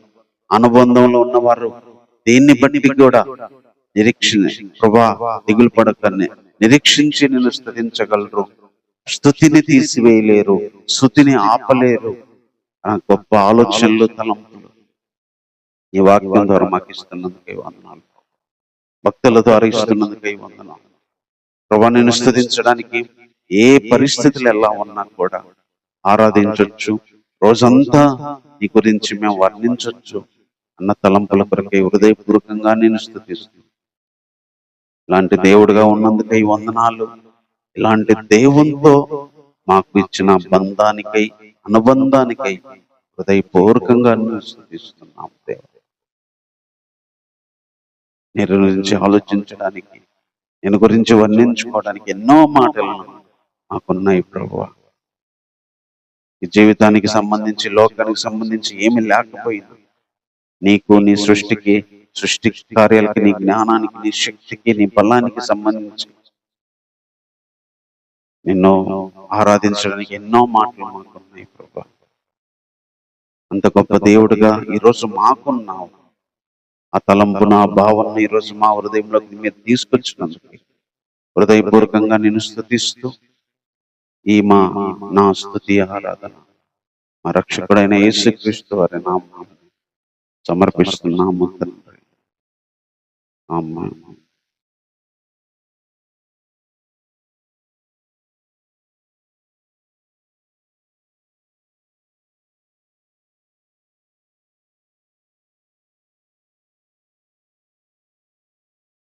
కఠిన స్థితి నుండి క్షేమానికి, చచ్చిన గతి నుండి జీవానికి లేపువాడవు నీవేనయ్యా, చేర్చువాడవు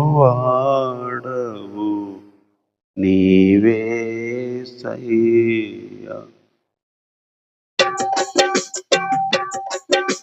స్తోత్రము, స్తుతి స్తోత్రము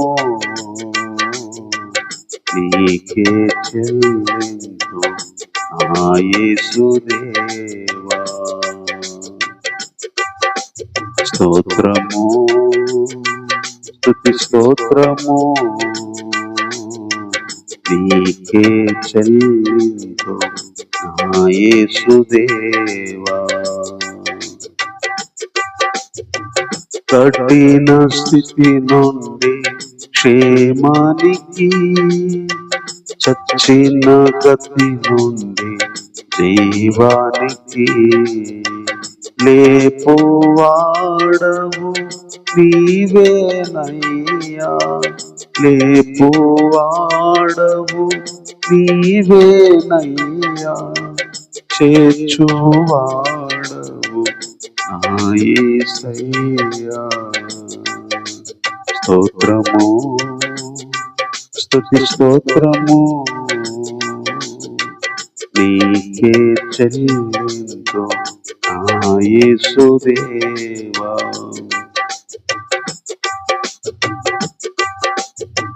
పోగొట్టుకున్నవి ఎన్నో ఉన్నను, మాకెంతగానో బాధను పుట్టించినను. పోగొట్టుకున్నవి ఎన్నో ఉన్నను, మాకెంతగానో బాధను పుట్టించినను. ఊహించని నీ ప్రేమాద్భుతము, ఊహించని నీ ప్రేమాద్భుతము, చేసెను మాకు జీవానందము, చేసెను మాకు జీవానందము.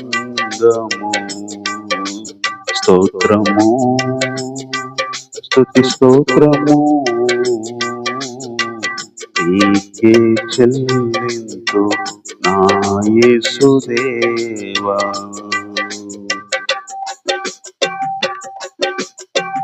కఠిన స్థితి నుండి క్షేమానికి, చచ్చిన గతి నుండి జీవానికి, లేపువాడవు నీవేనయ్యా, చేర్చువాడవు నా యేసయ్యా.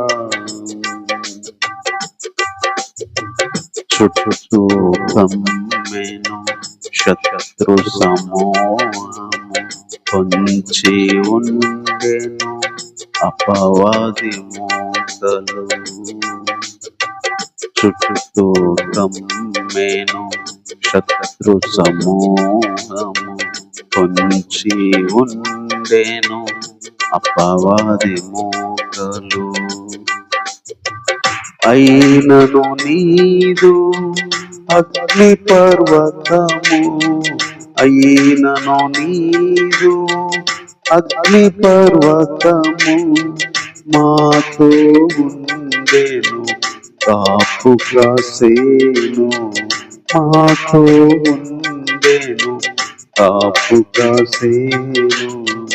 అయినను నీదు అగ్ని పర్వతము, అయినను నీదు అగ్ని పర్వతము, మాతో ఉండెను కాపు కాసేను, మాతో ఉండెను కాపు కాసేను. కఠిన స్థితి నుండి క్షేమానికి, చచ్చిన గతి నుండి జీవానికి, లేపువాడవు నీవేనయ్యా, చేర్చువాడవు నా యేసయ్యా. స్తోత్రము స్తుతి స్తోత్రము నీకే చెల్లించు నా యేసుదేవా. కోల్పోయాము మొదటి సంతోషము, అలల వెంట అలలు రేగెను. కోల్పోయాము మొదటి సంతోషము, అలల వెంట అలలు రేగెను. కృంగెను, కన్నీటిలోను తోడుగా ఉన్నావు, కన్నీటిలోను తోడుగా ఉన్నావు, తుడిచి వేయును ప్రతి బాష్ప బిందువును, తుడిచి వేయును ప్రతి బాష్ప బిందువును. కన్నీటిలోను తోడుగా ఉన్నావు, కన్నీటిలోను తోడుగా ఉన్నావు, తుడిచి వేయును ప్రతి బాష్ప బిందువును, తుడిచి వేయును ప్రతి బాష్ప బిందువును. స్తోత్రము స్తుతి స్తోత్రము నీకే చెల్లింతు నా యేసుదేవా. కఠిన స్థితి నుండి క్షేమానికి, కచ్చిన గతి నుండి జీవానికి, లేపువాడవు నీవేనయ్యా, లేపువాడవు నీవేనయ్యా, చేర్చువాడవు నా యేసయ్యా, చేర్చువాడవు నా యేసయ్యా. స్తోత్రము స్తుతి స్తోత్రము నీకే చెల్లింతు నా యేసుదేవా. స్తోత్రము స్తుతి స్తోత్రము నీకే చెల్లింతు నా యేసుదేవా. కఠిన స్థితి నుండి క్షేమానికి, కచ్చిన గతి నుండి జీవానికి, కఠిన స్థితి నుండి క్షేమానికి, చచ్చిన గతి నుండి జీవానికి.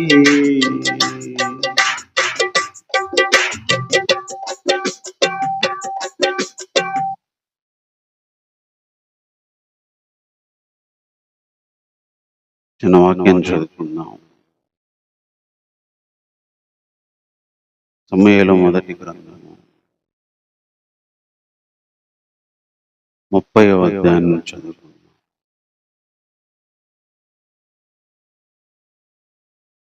సమూయేలు మొదటి గ్రంథం 30వ అధ్యాయం. దావీదును అతని జనులను 3వ దినమందు సిక్లగ్కు వచ్చిరి. అంతలో అమాలేకీయులు దండెత్తి దక్షిణ దేశం మీద సిక్లగు మీద పడి కొట్టి దాన్ని తగలబెట్టి గనులనేమి అల్పులనేమి అందులో ఉన్న ఆడువారందరినీ చెరపట్టుకొని చంపగా వారిని తీసుకొని వెళ్ళిపోయి ఉండేది. చిన్న మాట ప్రార్థన చేసుకున్నాం. ప్రేమ కలిగిన తండ్రిని కొందనాలు ఆరాధించడానికి కావాల్సిన తలంపులు ఇచ్చి ఏ పరిస్థితుల్లో ఎలా మిమ్మల్ని ఆరాధించాలో ఇంతవరకు సాయం చేస్తూ వచ్చినారు. అలాగే కొన్ని మాటలు ప్రభా మా జీవితాలకి ఇంకా ఎంతమందికి మాటలు అవసరం వాళ్ళ జీవితాలకి ప్రభా ఉపయోగపడే విధంగా కొంత సమయం మాతో ఉండండి. పరిశుద్ధాత్మ సహాయాన్ని అందించండి. పరిశుద్ధాత్మ యొక్క నడిపింపును కూడా దయచేయండి. అనే విషయాల్లో మీరే చూపించమని కోరుకుంటూ ఈ ప్రార్థన మా రక్షకుడైన యేసుక్రీస్తు నామములో ప్రార్థించి వేడుకుంటున్నాము తండ్రి. ఆమేన్. ఈ చదువుకున్న ఈ మాటలు దావీదుకు సంబంధించినవి. 27వ అధ్యాయము 6-7 వచనాల్లో దావీదు గాతుకు పారిపోతాడు. అప్పటికి ఇంకా సౌలు బ్రతికే ఉన్నాడు. 27వ అధ్యాయం 4వ వచనంలో గాతుకు పారిపోయి అప్పుడు వెతకడం మానేస్తాడు సౌలు. అప్పుడు దావీదు ఆ రాజు దగ్గర అడుగుతాడు, అయ్యా నీ దాసుడైన నేను కాపురం ఉండడానికి నీ దృష్టికి నేను అనుగ్రహం పొందితే ఒక పట్టణం ఇయ్యా, పట్టణంలో నేను బ్రతుకుతా, ఒక స్థలం ఇప్పియమని అడుగుతాడు. అప్పుడు ఆకీష్ అనే ఆ ఫిలిష్తీయుల రాజు దావీదుకు సిక్లగు అనే గ్రామాన్ని ఇస్తాడు. 6వ వచనంలో మనకు కనిపిస్తుంది. కాబట్టి ఆ సిక్లగు ఇప్పటికీ యూదుల రాజు వశంలోనే ఉందంట. కాబట్టి అక్కడ దాదాపు ఫిలిష్తీయుల దేశంలో దావీదు ఉన్న కాపురం ఉండిన కాలము సంవత్సరము 4 నెలలు. ఈ సంవత్సరం రోజు 4 నెలలు అక్కడ ఉంటాం. దగ్గర ఉన్న పట్టణాల మీద పడి జయించుకుంటూ ఆ విషయాన్ని ఆ రాజుకు తెలియకుండా మరి అక్కడ తన జీవితాన్ని కనపడుకుంటున్న పరిస్థితి. దాదాపు అక్కడ 1 సంవత్సరం 6 నెలలు ఉన్నాడు. ఇది ఈ అధ్యాయానికి బ్యాక్గ్రౌండ్ స్టోరీ. అసలు సిక్లగు ఎందుకు వెళ్ళాడు, అసలు సిక్లగు పట్టణం దావీదుకి ఎలా వచ్చింది అంటే, దావీదు తరం పడతా ఉన్నాడు సౌలుతో. ఇశ్రాయేల్ దేశంలో ఉంటే బతకనీయడని ఆకీష్ రాజు దగ్గరికి వెళ్తాడు. ఆకీష్ రాజు దగ్గర దావీదు రిక్వెస్ట్ చేసి, అయ్యా ఈ ఊర్లోనే ఉంటా, ఏదన్నా స్థలం ఇప్పి అంటే ఒక స్థలం ఇప్పిస్తాడు. అది సిక్లగు. అక్కడ సంవత్సరం 6 నెలలు 4 నెలలు దావీదు అక్కడ ఉంటాడు. ఒకరోజు ఇట్లానే జరుగుతున్న టైంలో ఇశ్రాయేలుకి ఫిలిష్తీయులకు యుద్ధం వచ్చింది. అప్పుడు ఆకీషు తనతో పాటు పెద్దలందరూ బయలుదేరారు. ఆకీష్ రాజు ఏమో దావీదును కూడా తీసుకుని వెళ్దాం ఇశ్రాయేల్తో ప్రజలతో యుద్ధం చేయడానికంటే పెద్దలు ఒప్పుకోలే.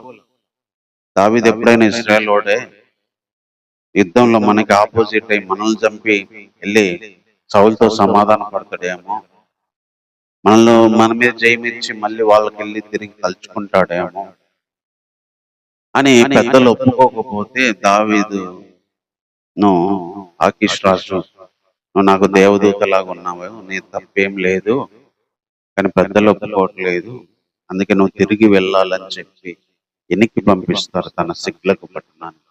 అది మనకి 29వ అధ్యాయంలో కనిపిస్తుంది. ఈ సిచ్యువేషన్ జరిగి వెనక్కి వచ్చే లోపే ఒక సిచ్యువేషన్ ఇక్కడ జరిగింది. అదే 30వ అధ్యాయం. దావీదు అతని జనులు 3వ దినం ముందు సిక్లగు వచ్చారు. ఎక్కడి నుంచి? యుద్ధానికి వెళ్దామని వెళ్ళి వద్దంటే వెనక్కి వచ్చారు. ఈ 3 రోజుల్లో ఏం జరిగిందంటే, అమాలేకీయులు దండెత్తి దక్షిణం మీద దేశం మీద, తర్వాత సిక్లగు మీద, అంటే ఈ దావీదు కాపురం ఉన్న ప్లేస్ పడి కొట్టి దాన్ని తగలబెట్టి గనుల్నేమి అల్పుల్నేమి అందులో ఉన్న ఆడవాళ్ళందరినీ చెరపట్టుకొని చంపగా వారిని తీసుకొని వెళ్ళిపోయి ఉండేది. ఇక్కడ ఎంత బాధాకరమైన విషయం అంటే, ఎలాగోలా ఒక ఊరుకు వచ్చాడు. ఎందుకంటే అప్పటిదాకా దావీదు ఒక ఊర్లో ఉన్నది కూడా కనిపించదు మనకి. ఆ రన్ నుంచి ఇంకొక రణానికి, ఆ ప్లేస్ నుంచి ఇంకొక ప్లేస్. తరం పడుతున్న టైంలో కొంచెం నెమ్మది తీసుకొని, కొంచెం ఊపిరి తీసుకొని, 1 సంవత్సరం 4 నెలలు ఎట్టొకట బతుకుతున్నానులే అనే ఒక స్థలము, ఒక ప్లేస్ ఉంది అంటే అది సిక్లగు. ఎందుకంటే ఇక్కడికి వచ్చి సౌలు తరుముతాడన్న భయము లేదు, ఇక్కడ నుంచి పారిపోవాలన్న టెన్షన్ లేకుండా ఎట్టొకట ఒక ఊరుంది, ఒక ఇల్లు ఉంది, బతుకుతున్నాను అనే ఒక పరిస్థితిలో ఉంటే ఒకరోజు సడన్ గా అది కూడా తగలబెట్టబడి దోచుకోబడి కూల్చబడిన వార్త వినాల్సి వచ్చింది.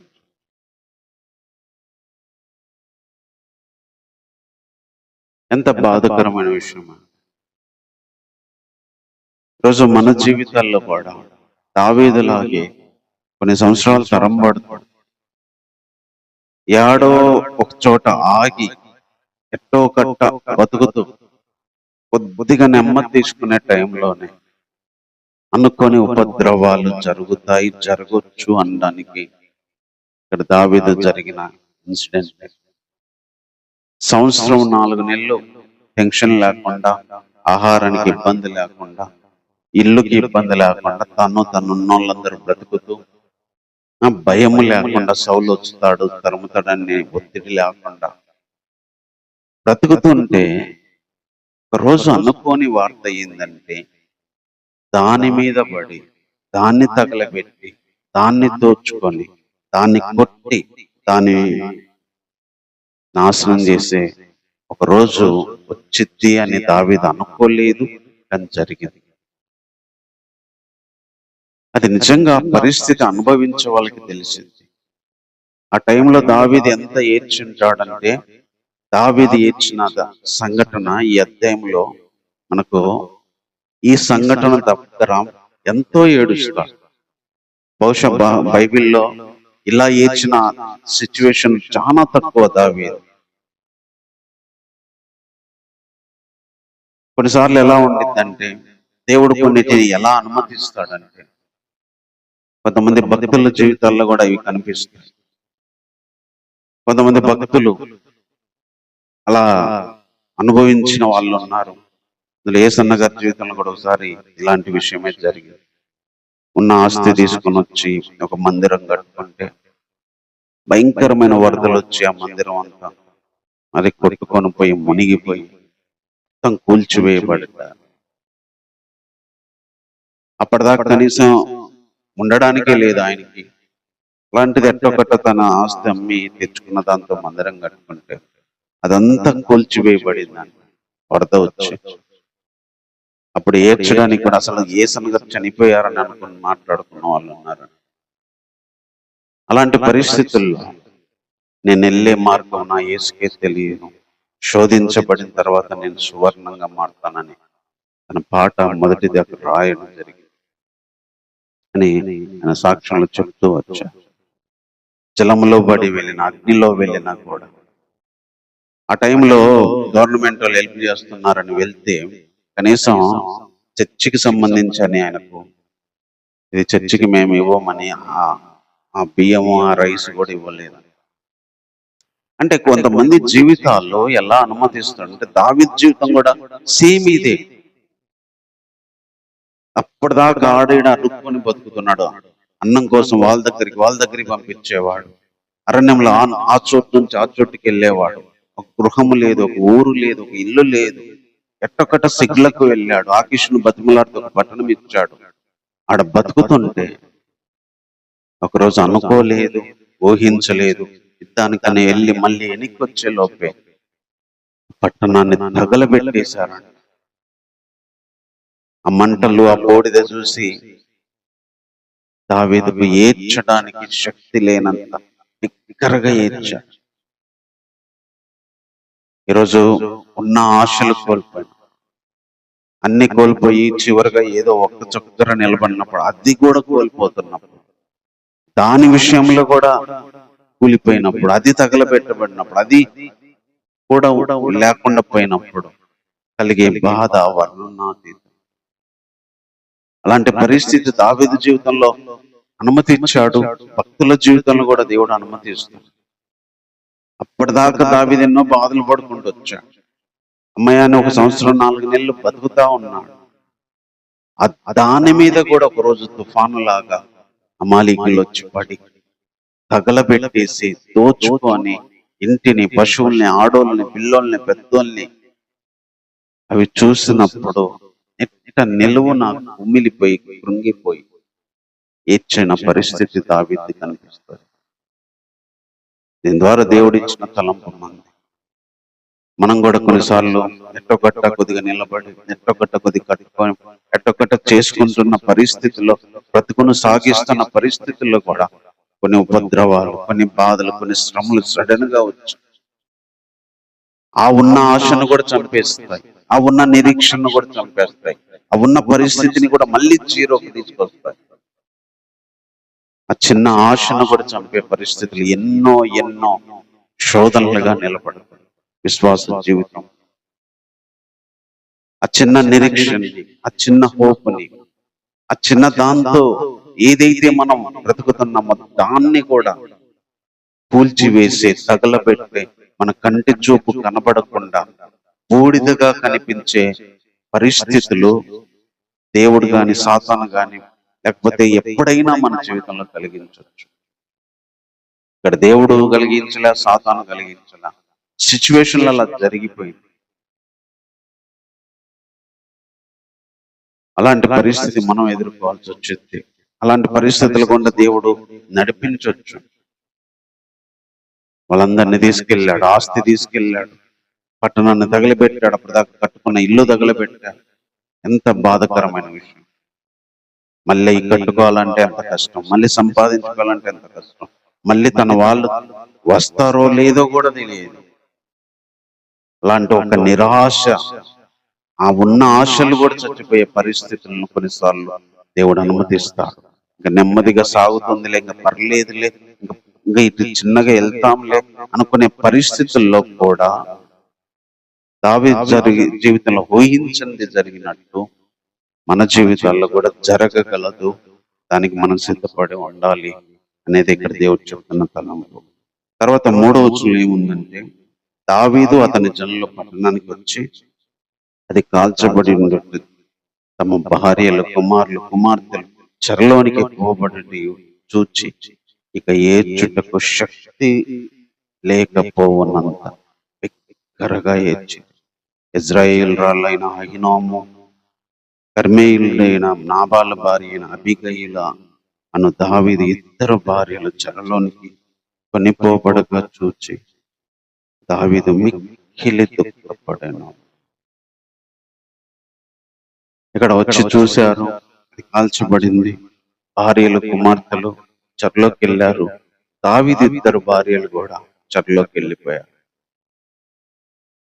సరే, పట్టణము తగలబడింది అంటే, ఆస్తి పోయింది అంటే, ఇల్లు పోయిందంటే ఒక అర్థం ఉంది.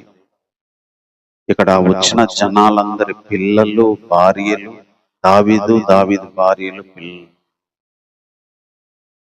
అవి కోల్పోయడం చూసి ఏడవడానికి కూడా శక్తి లేనంతగా ఏడ్చి ఏడ్చి ఏడ్చి అలా ఏడ్చాడు, మిక్కిలి దుఃఖపడ్డాడు. భార్యలు, పిల్లలు, కుమారులు, కుమార్తెలు పోవడం చూసి దావీదుతో ఉన్న వాళ్ళు చూసి తట్టుకోలేకపోయాడు.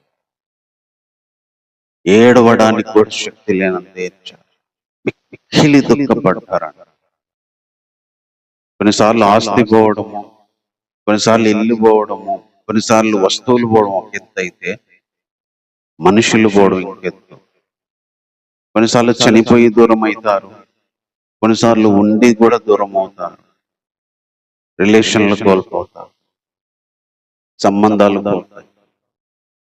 ఉన్న మనుషులు తోడు ఉన్నారు అనుకున్న 2 దావీదు భార్యలు కూడా పోయారు, ఒంటరిగా మిగిలిపోయాడు.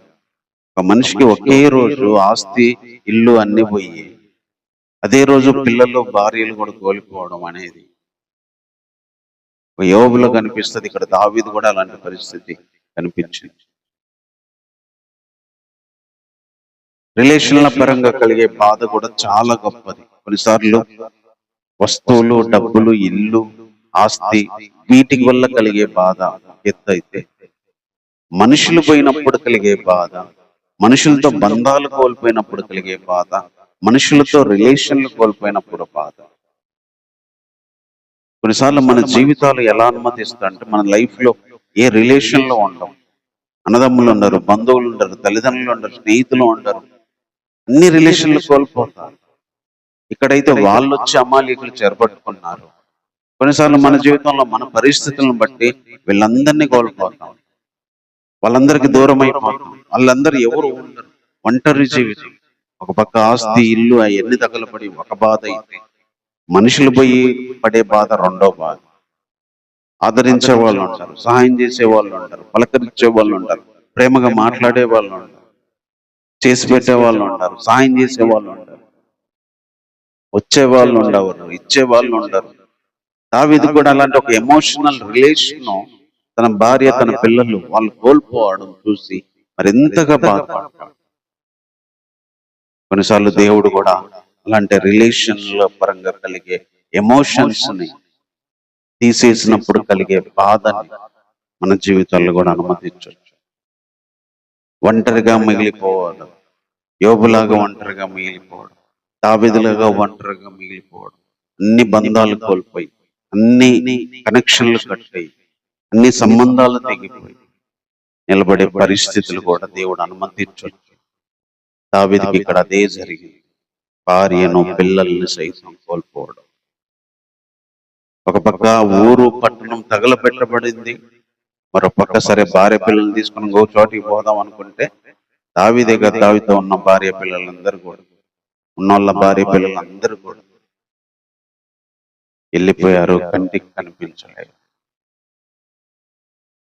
ఎమోషన్స్ కలిగే బాధ ఎక్కువ. అందుకే దావీదు ఇక్కడ మిక్కిలి దుఃఖపడ్డాడు. ఏడ్చుటకు శక్తి లేనంత ఏడ్చాడు. ఎందుకంటే ఆస్తి అంటే మళ్ళీ సంపాదించుకోవచ్చు, వేరే ఊరికి వెళ్ళొచ్చు, 2-3 ఏళ్ళు కష్టపడితే మళ్ళీ ఇల్లు కట్టుకోవచ్చు అని అనుకోని ఉండొచ్చు. మన మనుషులే పోతే, పిల్లలే పోతే, భార్యలే పోతే ఇంకెంత కష్టం అని దావీదు ఏడవడానికి కూడా శక్తి లేనంత దావీదు దానితో ఉన్నోళ్ళు ఏడ్చాడు. అంటే దీన్ని బట్టి దేవుడు కొంతమంది జీవితాల్లో ఇలాంటి పరిస్థితి, కొంతమంది శాశ్వతంగా దూరం అవుతారు, కొంతమంది చనిపోయి దూరం అవుతారు, కొంతమంది లోకంలో ఉండి దూరం అవుతారు. రిలేషన్లన్నీ దేవుడు కట్ చేస్తాడు, బంధాలన్నీ తెంపేస్తాడు, అనుబంధాలు అనురాగాలన్నీ తెంపేస్తాడు. ఒంటరిగా మిగిలిపోయే పరిస్థితిని దేవుడు అనుమతిస్తాడు. తర్వాత ఇంకో ఏం జరిగిందంటే, మరియు తమ తమ కుమారులను బట్టి కుమార్తెలను బట్టి జనులందరికీ ప్రాణం విసికినందున రాళ్ళు రువి దావీదును చంపుదాం రండని వారు చెప్పుకొనుచుండగా,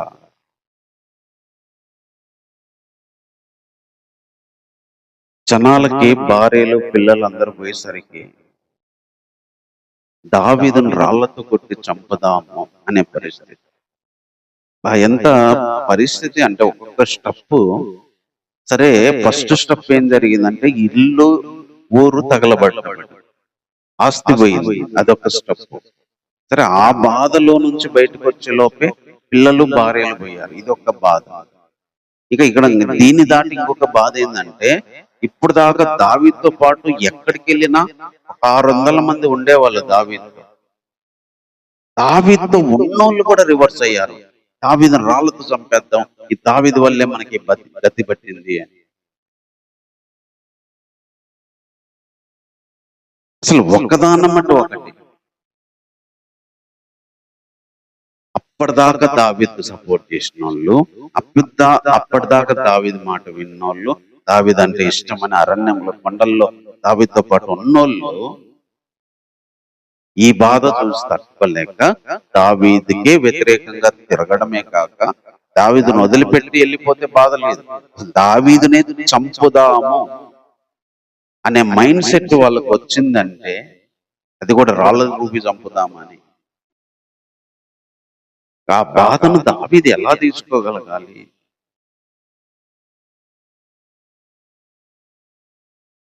అప్పటిదాకా తనతో ఉన్నవాళ్ళు, అప్పటిదాకా దావీదు అంటే ఇష్టపడిన వాళ్ళు, అప్పుడు దావీదు చేసింది నచ్చింది, అప్పటిదాకా దావీదుతో ఉన్నది నచ్చింది.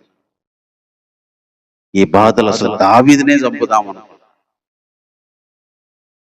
ఇలాంటి పరిస్థితి మన జీవితాలు కూడా అనుమతించు దేవుడు. అప్పటిదాకా కొంతవరకు తట్టుకోవచ్చు, తగలబడబడినప్పుడు తట్టుకోవచ్చు, ఏమి లేకపోయినా కొంతమంది మనతో ఉంటారు, కొన్ని పరిస్థితుల్లో అనుకూలంగా లేనప్పుడు కూడా ఉంటారు. కొన్నిసార్లు వాళ్ళకు బాధ కలిగినప్పుడు, వాళ్ళకు నష్టం వచ్చినప్పుడు, వాళ్ళకి ఇబ్బంది కలిగినప్పుడు మనల్ని వదిలేయడానికి, మనల్ని కోల్చడానికి, మనతో లేకుండా పోవడానికి, చివరికి మనకే శత్రువులుగా మారడానికి సిద్ధంగా ఉంటాం. అంటే మనతో ఉన్న వాళ్ళే మనతో శత్రువులుగా ఉంటారు.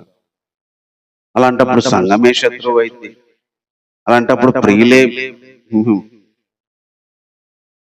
శత్రువులు అవుతారు, స్నేహితులు శత్రువులు అవుతారు.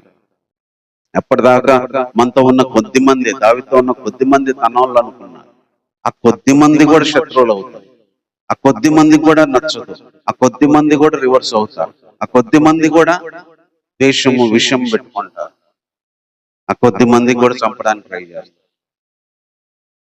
ఒక వ్యక్తికి ఇట్లాంటి పరిస్థితులు వచ్చినప్పుడు తట్టుకోవడం చాలా కష్టం. ఒక పక్క అన్ని కూల్చబడిపోవడం, కాల్చబడిపోవడం, ఒక పక్క ఉన్న భార్య పిల్లలు పోవడం, ఎమోషన్ పరంగా బాధ, డబ్బుల ఆస్తి పరంగా బాధ, తర్వాత ఉన్న వాళ్ళే ఆపోజిట్ గా మారి ఉన్న వాళ్ళే వ్యతిరేకంగా చంపడానికి ప్రయత్నం చేయడం, వ్యతిరేకంగా ప్రచారం చేయడానికి ప్రయత్నం చేయడం, వ్యతిరేకంగా చెప్పడానికి ప్రయత్నం చేయడం, తనతో పాటు ఉన్నోళ్ళే సైతం తనను ద్వేషించే స్థితి, తనతో పాటు ఉన్నోళ్ళే తనను దూరం చేసుకునే పరిస్థితి, వద్దనుకునే పరిస్థితి ఒక వ్యక్తి జీవితం అనుభవించడం చాలా కష్టం. ఇక్కడ దావీదుతో ఉన్న వాళ్ళే దావీదు వద్దు అని అనుకోవడమే కాదు, దావీదును చంపుదామని అనుకున్నారు.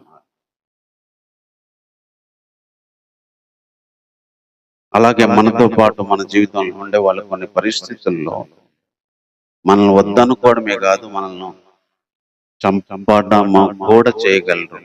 మానసికంగా, శరీరపరంగా చంపకపోవచ్చు, మాటలతో చంపుతారు, క్రియలతో చంపుతారు, పరిస్థితులతో చంపుతారు. అందుకని అప్పటిదాకా మనతో పాటు ఉన్నోళ్ళు కూడా మనతో ఉంటారు. యేసుప్రభు శిలువ దగ్గర కూడా అదే జరిగింది. శిష్యులు 12 మంది సైతం పారిపోయారు. కొన్నిసార్లు మనతో ఉన్నారు, మన స్నేహితులు, మన శిష్యులు, మన సంఘం, మన మాట వినేవాళ్ళు, మనకు ప్రేమించే వాళ్ళు, మనకు పెట్టేవాళ్ళు అన్న వాళ్ళు కూడా లైఫ్ లో ఎప్పుడో ఒకసారి తిరగబడే పరిస్థితులు ఉన్నాయి, అవకాశాలు ఉన్నాయి. దానికి కూడా సిద్ధపడాలనేది దావీదు జీవితంలో జరిగిన ఈ యొక్క ఉదాహరణ. వాళ్ళు ఎప్పుడైనా రివర్స్ అయ్యే అవకాశాలు ఉన్నాయి, వదిలే అవకాశాలు ఉన్నాయి, ద్వేషించవచ్చు, వాళ్ళే మనల్ని దూరం చేసుకోవచ్చు. అందుకని మనతో పాటు ఉండి మన మాటలు విని మనల్ని నచ్చి మనతో ఉన్నోళ్ళు కూడా ఒకరోజు శత్రువులుగా మారే పరిస్థితి. తర్వాత ఇంకొక మాట ఇక్కడ కనిపిస్తుంది. తర్వాత వాళ్ళు అలా అనుకున్నప్పుడు దావీదు తన దేవుడైన యెహోవాను బట్టి ధైర్యము తెచ్చుకొని పిమ్మట దావీదు ఎఫోదు తెమ్మని యాజకుడకు అహిమేలు కుమారుడిని అబ్యారుతో చెప్పగా అబ్యాతారు ఎఫోదును దావీదు నొద్దకు తీసుకొని వచ్చాను. నేను ఈ దండును తరిమినేళ్ల దాన్ని కలుచుకుందునని యెహోవా యొద్ద దావీదు విచారణ చేయగా యెహోవా తరుము, నిశ్చయంగా నువ్వు వారిని కలుసుకొని తప్పక నీ వారిని దక్కించుకుందువని సెలవించాను. ఇక్కడ జరిగిన విషయం, ఇలాంటి పరిస్థితుల్లో దావీదు దేవుణ్ణి బట్టి ధైర్యం తెచ్చుకున్నాడు. దావీదు దేవుని దగ్గర విచారించాడు. మామూలుగా అయితే ఇంత జరిగిన తర్వాత ఒక మనిషి మైండ్ సెట్ ఎలా అయిపోద్దంటే అసలు ఇంకా అతని పరిస్థితి దారుణమైపోతుంది. ఇల్లు తగలబట్టబడి, ఆస్తి పోయి, ఉండడానికి ప్లేస్ లేదు, బట్టలన్నీ కాలిపోయినాయి, ఇళ్ళన్నీ కాలిపోయినాయి, అదొక బాధ. భార్యలు పిల్లలు పోయారని ఒక బాధ, ఉన్నోళ్ళు తిరగబడ్డారని ఒక బాధ, చంపడానికి చూస్తున్నారు, రాళ్ళతో కొట్టేంత కోపం, ద్వేషం, పళ్ళు కొరుకుతున్నారు. ఈ బాధలో కూడా దావీదు చేసిన అద్భుతమైన విషయాలు, దేవుణ్ణి బట్టి ధైర్యం తెచ్చుకున్నాడు. అసలు దేవుణ్ణి అడుగుదాం ఈ విషయంలో అని ముందుకెళ్ళాడు. ఎందుకో తెలియదు, ఏమో తెలియదు, కానీ దేవా నేను వెళ్ళి పట్టుకుంటానా, నేను వెళ్ళి తరుము వాళ్ళని కలుసుకుంటానా, తిరిగి దక్కించుకుంటానా అని అడిగే ఒక ఆలోచన చేశాడు. మామూలుగా అయితే ఇలా పోయినోళ్ళను తిరిగి దక్కించుకొని చేసే ప్రయత్నం చాలా తక్కువగా అనిపిస్తుంది. నేను వెళ్ళి దక్కించుకుంటాను, నేను వెళ్ళి తిరిగి కలుసుకుంటాను ఎలా అనుకుంటాడండి? వీళ్ళు సపోర్ట్ చేసే వాళ్ళే రాళ్ళు చూడడానికి చంపారు. అయినా దావీదు ధైర్యం తెచ్చుకున్నాడు. దావీదు ఒక్కడైనా పోవడానికి సిద్ధపడ్డాడు, ఎప్పుడు తీసుకొని రమ్మని. ఎందుకంటే వీళ్ళు రమ్మన్నా రారు, మా భార్యలు మా ఆస్తి పోయింది కాకుండా మళ్ళీ చంపాలని, నేను మీతో పాటు ఆడవచ్చేమని అనే పరిస్థితి ఉంది. చంపే పరిస్థితి, వాళ్ళని అడిగితే వాళ్ళు ఏమంటారో అనుకునే పరిస్థితి ఒక పక్క. కానీ దావీదు దేవుణ్ణి అడిగితే దేవుడు ఇచ్చిన అద్భుతమైన సమాధానం, ఎల్లు దక్కించుకుంటాం అని చెప్పి దావీదుతో పాటు 600 మంది బయలుదేరి బెసోరు వాగు గట్టుకు రాగా వారిలో 200 మంది వెనుక దిగబడి 200 మంది అలసిపోయి పరిగెత్తలేకపోయారు. ప్రయాణం చేయలేకపోయారు. ఏడుపు ఏడ్చి ఏడ్చి ఆ బాధను చూసి ఆ ఇల్లు తగలబడి పెట్టి బార్లు పోయి కొంతమందికి ఓపిక లేక 200 మంది వెళ్ళలేకపోయారు. 400 మంది ఎట్టొకట్ట బయలుదేరారు. అలసట పడి 200 మంది దాటలేకపోయారు. ఆ పొలంలో ఒక ఐగుప్తుడు కనిపించాడు. వాడు అన్నపానాలు ముచ్చుకోక 3 రోజులైంది. అప్పుడు దావీదు వాళ్ళని తీసుకొని వచ్చి, నువ్వు ఏ దేశం వాడివి, నువ్వు ఎవడివి అంటే వాడు చెప్తాడు, నేను అమలిక యజమాని దగ్గర పనిచేస్తున్నా, ఇట్లా దండెత్తి వచ్చాము, ఇట్లా నేను పడిపోతే వదిలేసిపోయారని చెప్పి. అయితే మాకు త్రోవ చూపిస్తా, వాళ్ళు ఎక్కడికి పోయింది అంటే, మీరు నన్ను చంపరంటే నేను చూపిస్తానంటే అతడి అన్నపానాలు పెట్టి అతని త్రోవ తీసుకొని వచ్చి 17వ వచనం ఈ విషయాలు వాళ్ళు అప్పుడు ఏం చేస్తున్నారంటే బాగా తిని తాగి డాన్స్ చేసుకుంటున్నారు. సంధ్య వేళ మొదలుకొని మరునాటి సాయంత్రం వరకు వారిని హతం చేశాడు. ఒంటెల మీద ఎక్కిపోయి 400 మంది తప్ప, వనస్తులు తప్ప తప్పించుకున్నవాడు ఎవరు లేరు.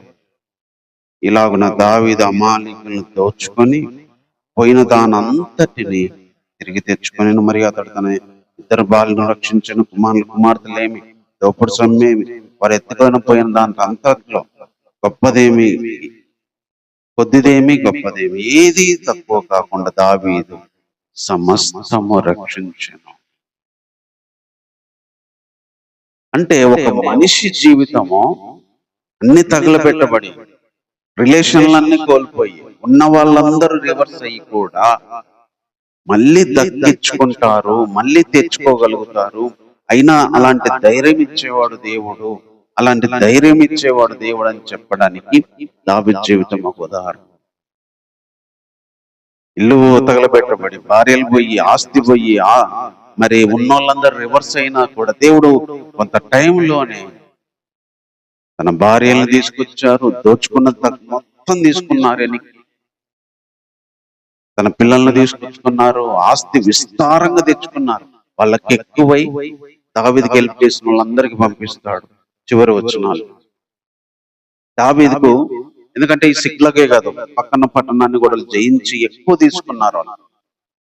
అదంతా దోపుడు సొమ్ము ఇంకా వీళ్ళది పోయింది కాక ఇంకెక్కువ వచ్చి వాళ్ళకు సరిపోవడమే కాకుండా దావీదుకు హెల్ప్ చేసిన వాళ్ళందరికీ కూడా పంపించుకుంటూ వచ్చాడు. అదే మిగిలిన వచనాల్లో చెప్పబడి. నిజంగా ఒక వ్యక్తి జీవితం ఇలాంటి పరిస్థితుల గుండా వెళ్ళినా కూడా దేవుణ్ణి బట్టి ధైర్యం తెచ్చుకొని, దేవుణ్ణి బట్టి ముందుకెళ్తే దేవుడు ఒక దారి చూపించి, దావీదుకు ఆ ఒక్క వ్యక్తిని చూపించినట్టు, ఆ పిల్లోడిని చూపించి వాళ్ళ దగ్గరికి తీసుకెళ్ళినట్టు, మనకు కూడా వెళ్ళడానికి ఒక దారి చూపించి, పోవడానికి ఒక దారి చూపించి, ఒక అవకాశం ఏర్పాటు చేసి, అద్భుతం చేసి,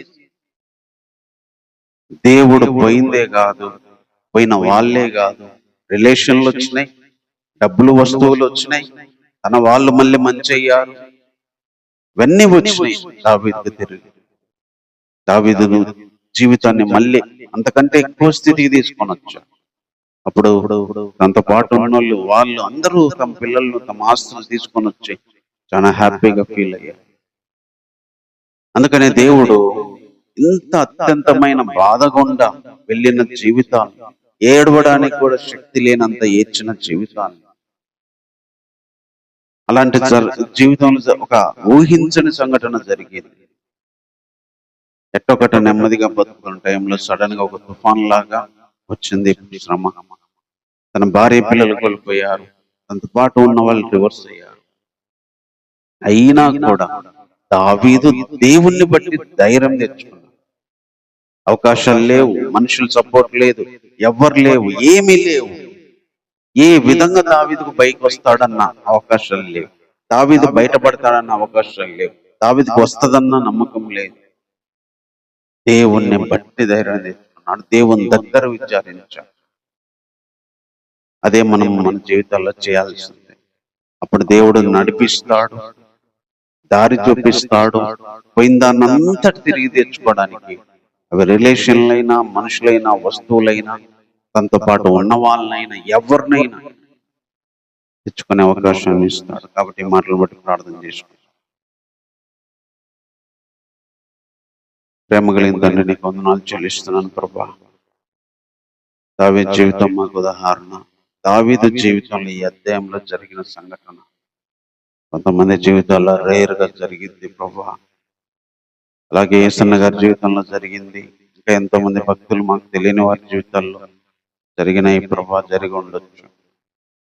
మా జీవితాల్లో జరుగుతూ ఉండొచ్చు ప్రభా. తరం పడే స్థితి నుంచి దాటి కొద్దిగా నెమ్మదిగా బ్రతుకుతున్నాను అని ఊరు ఇల్లు పట్టణం కట్టుకున్న దావీదుకి ప్రభా,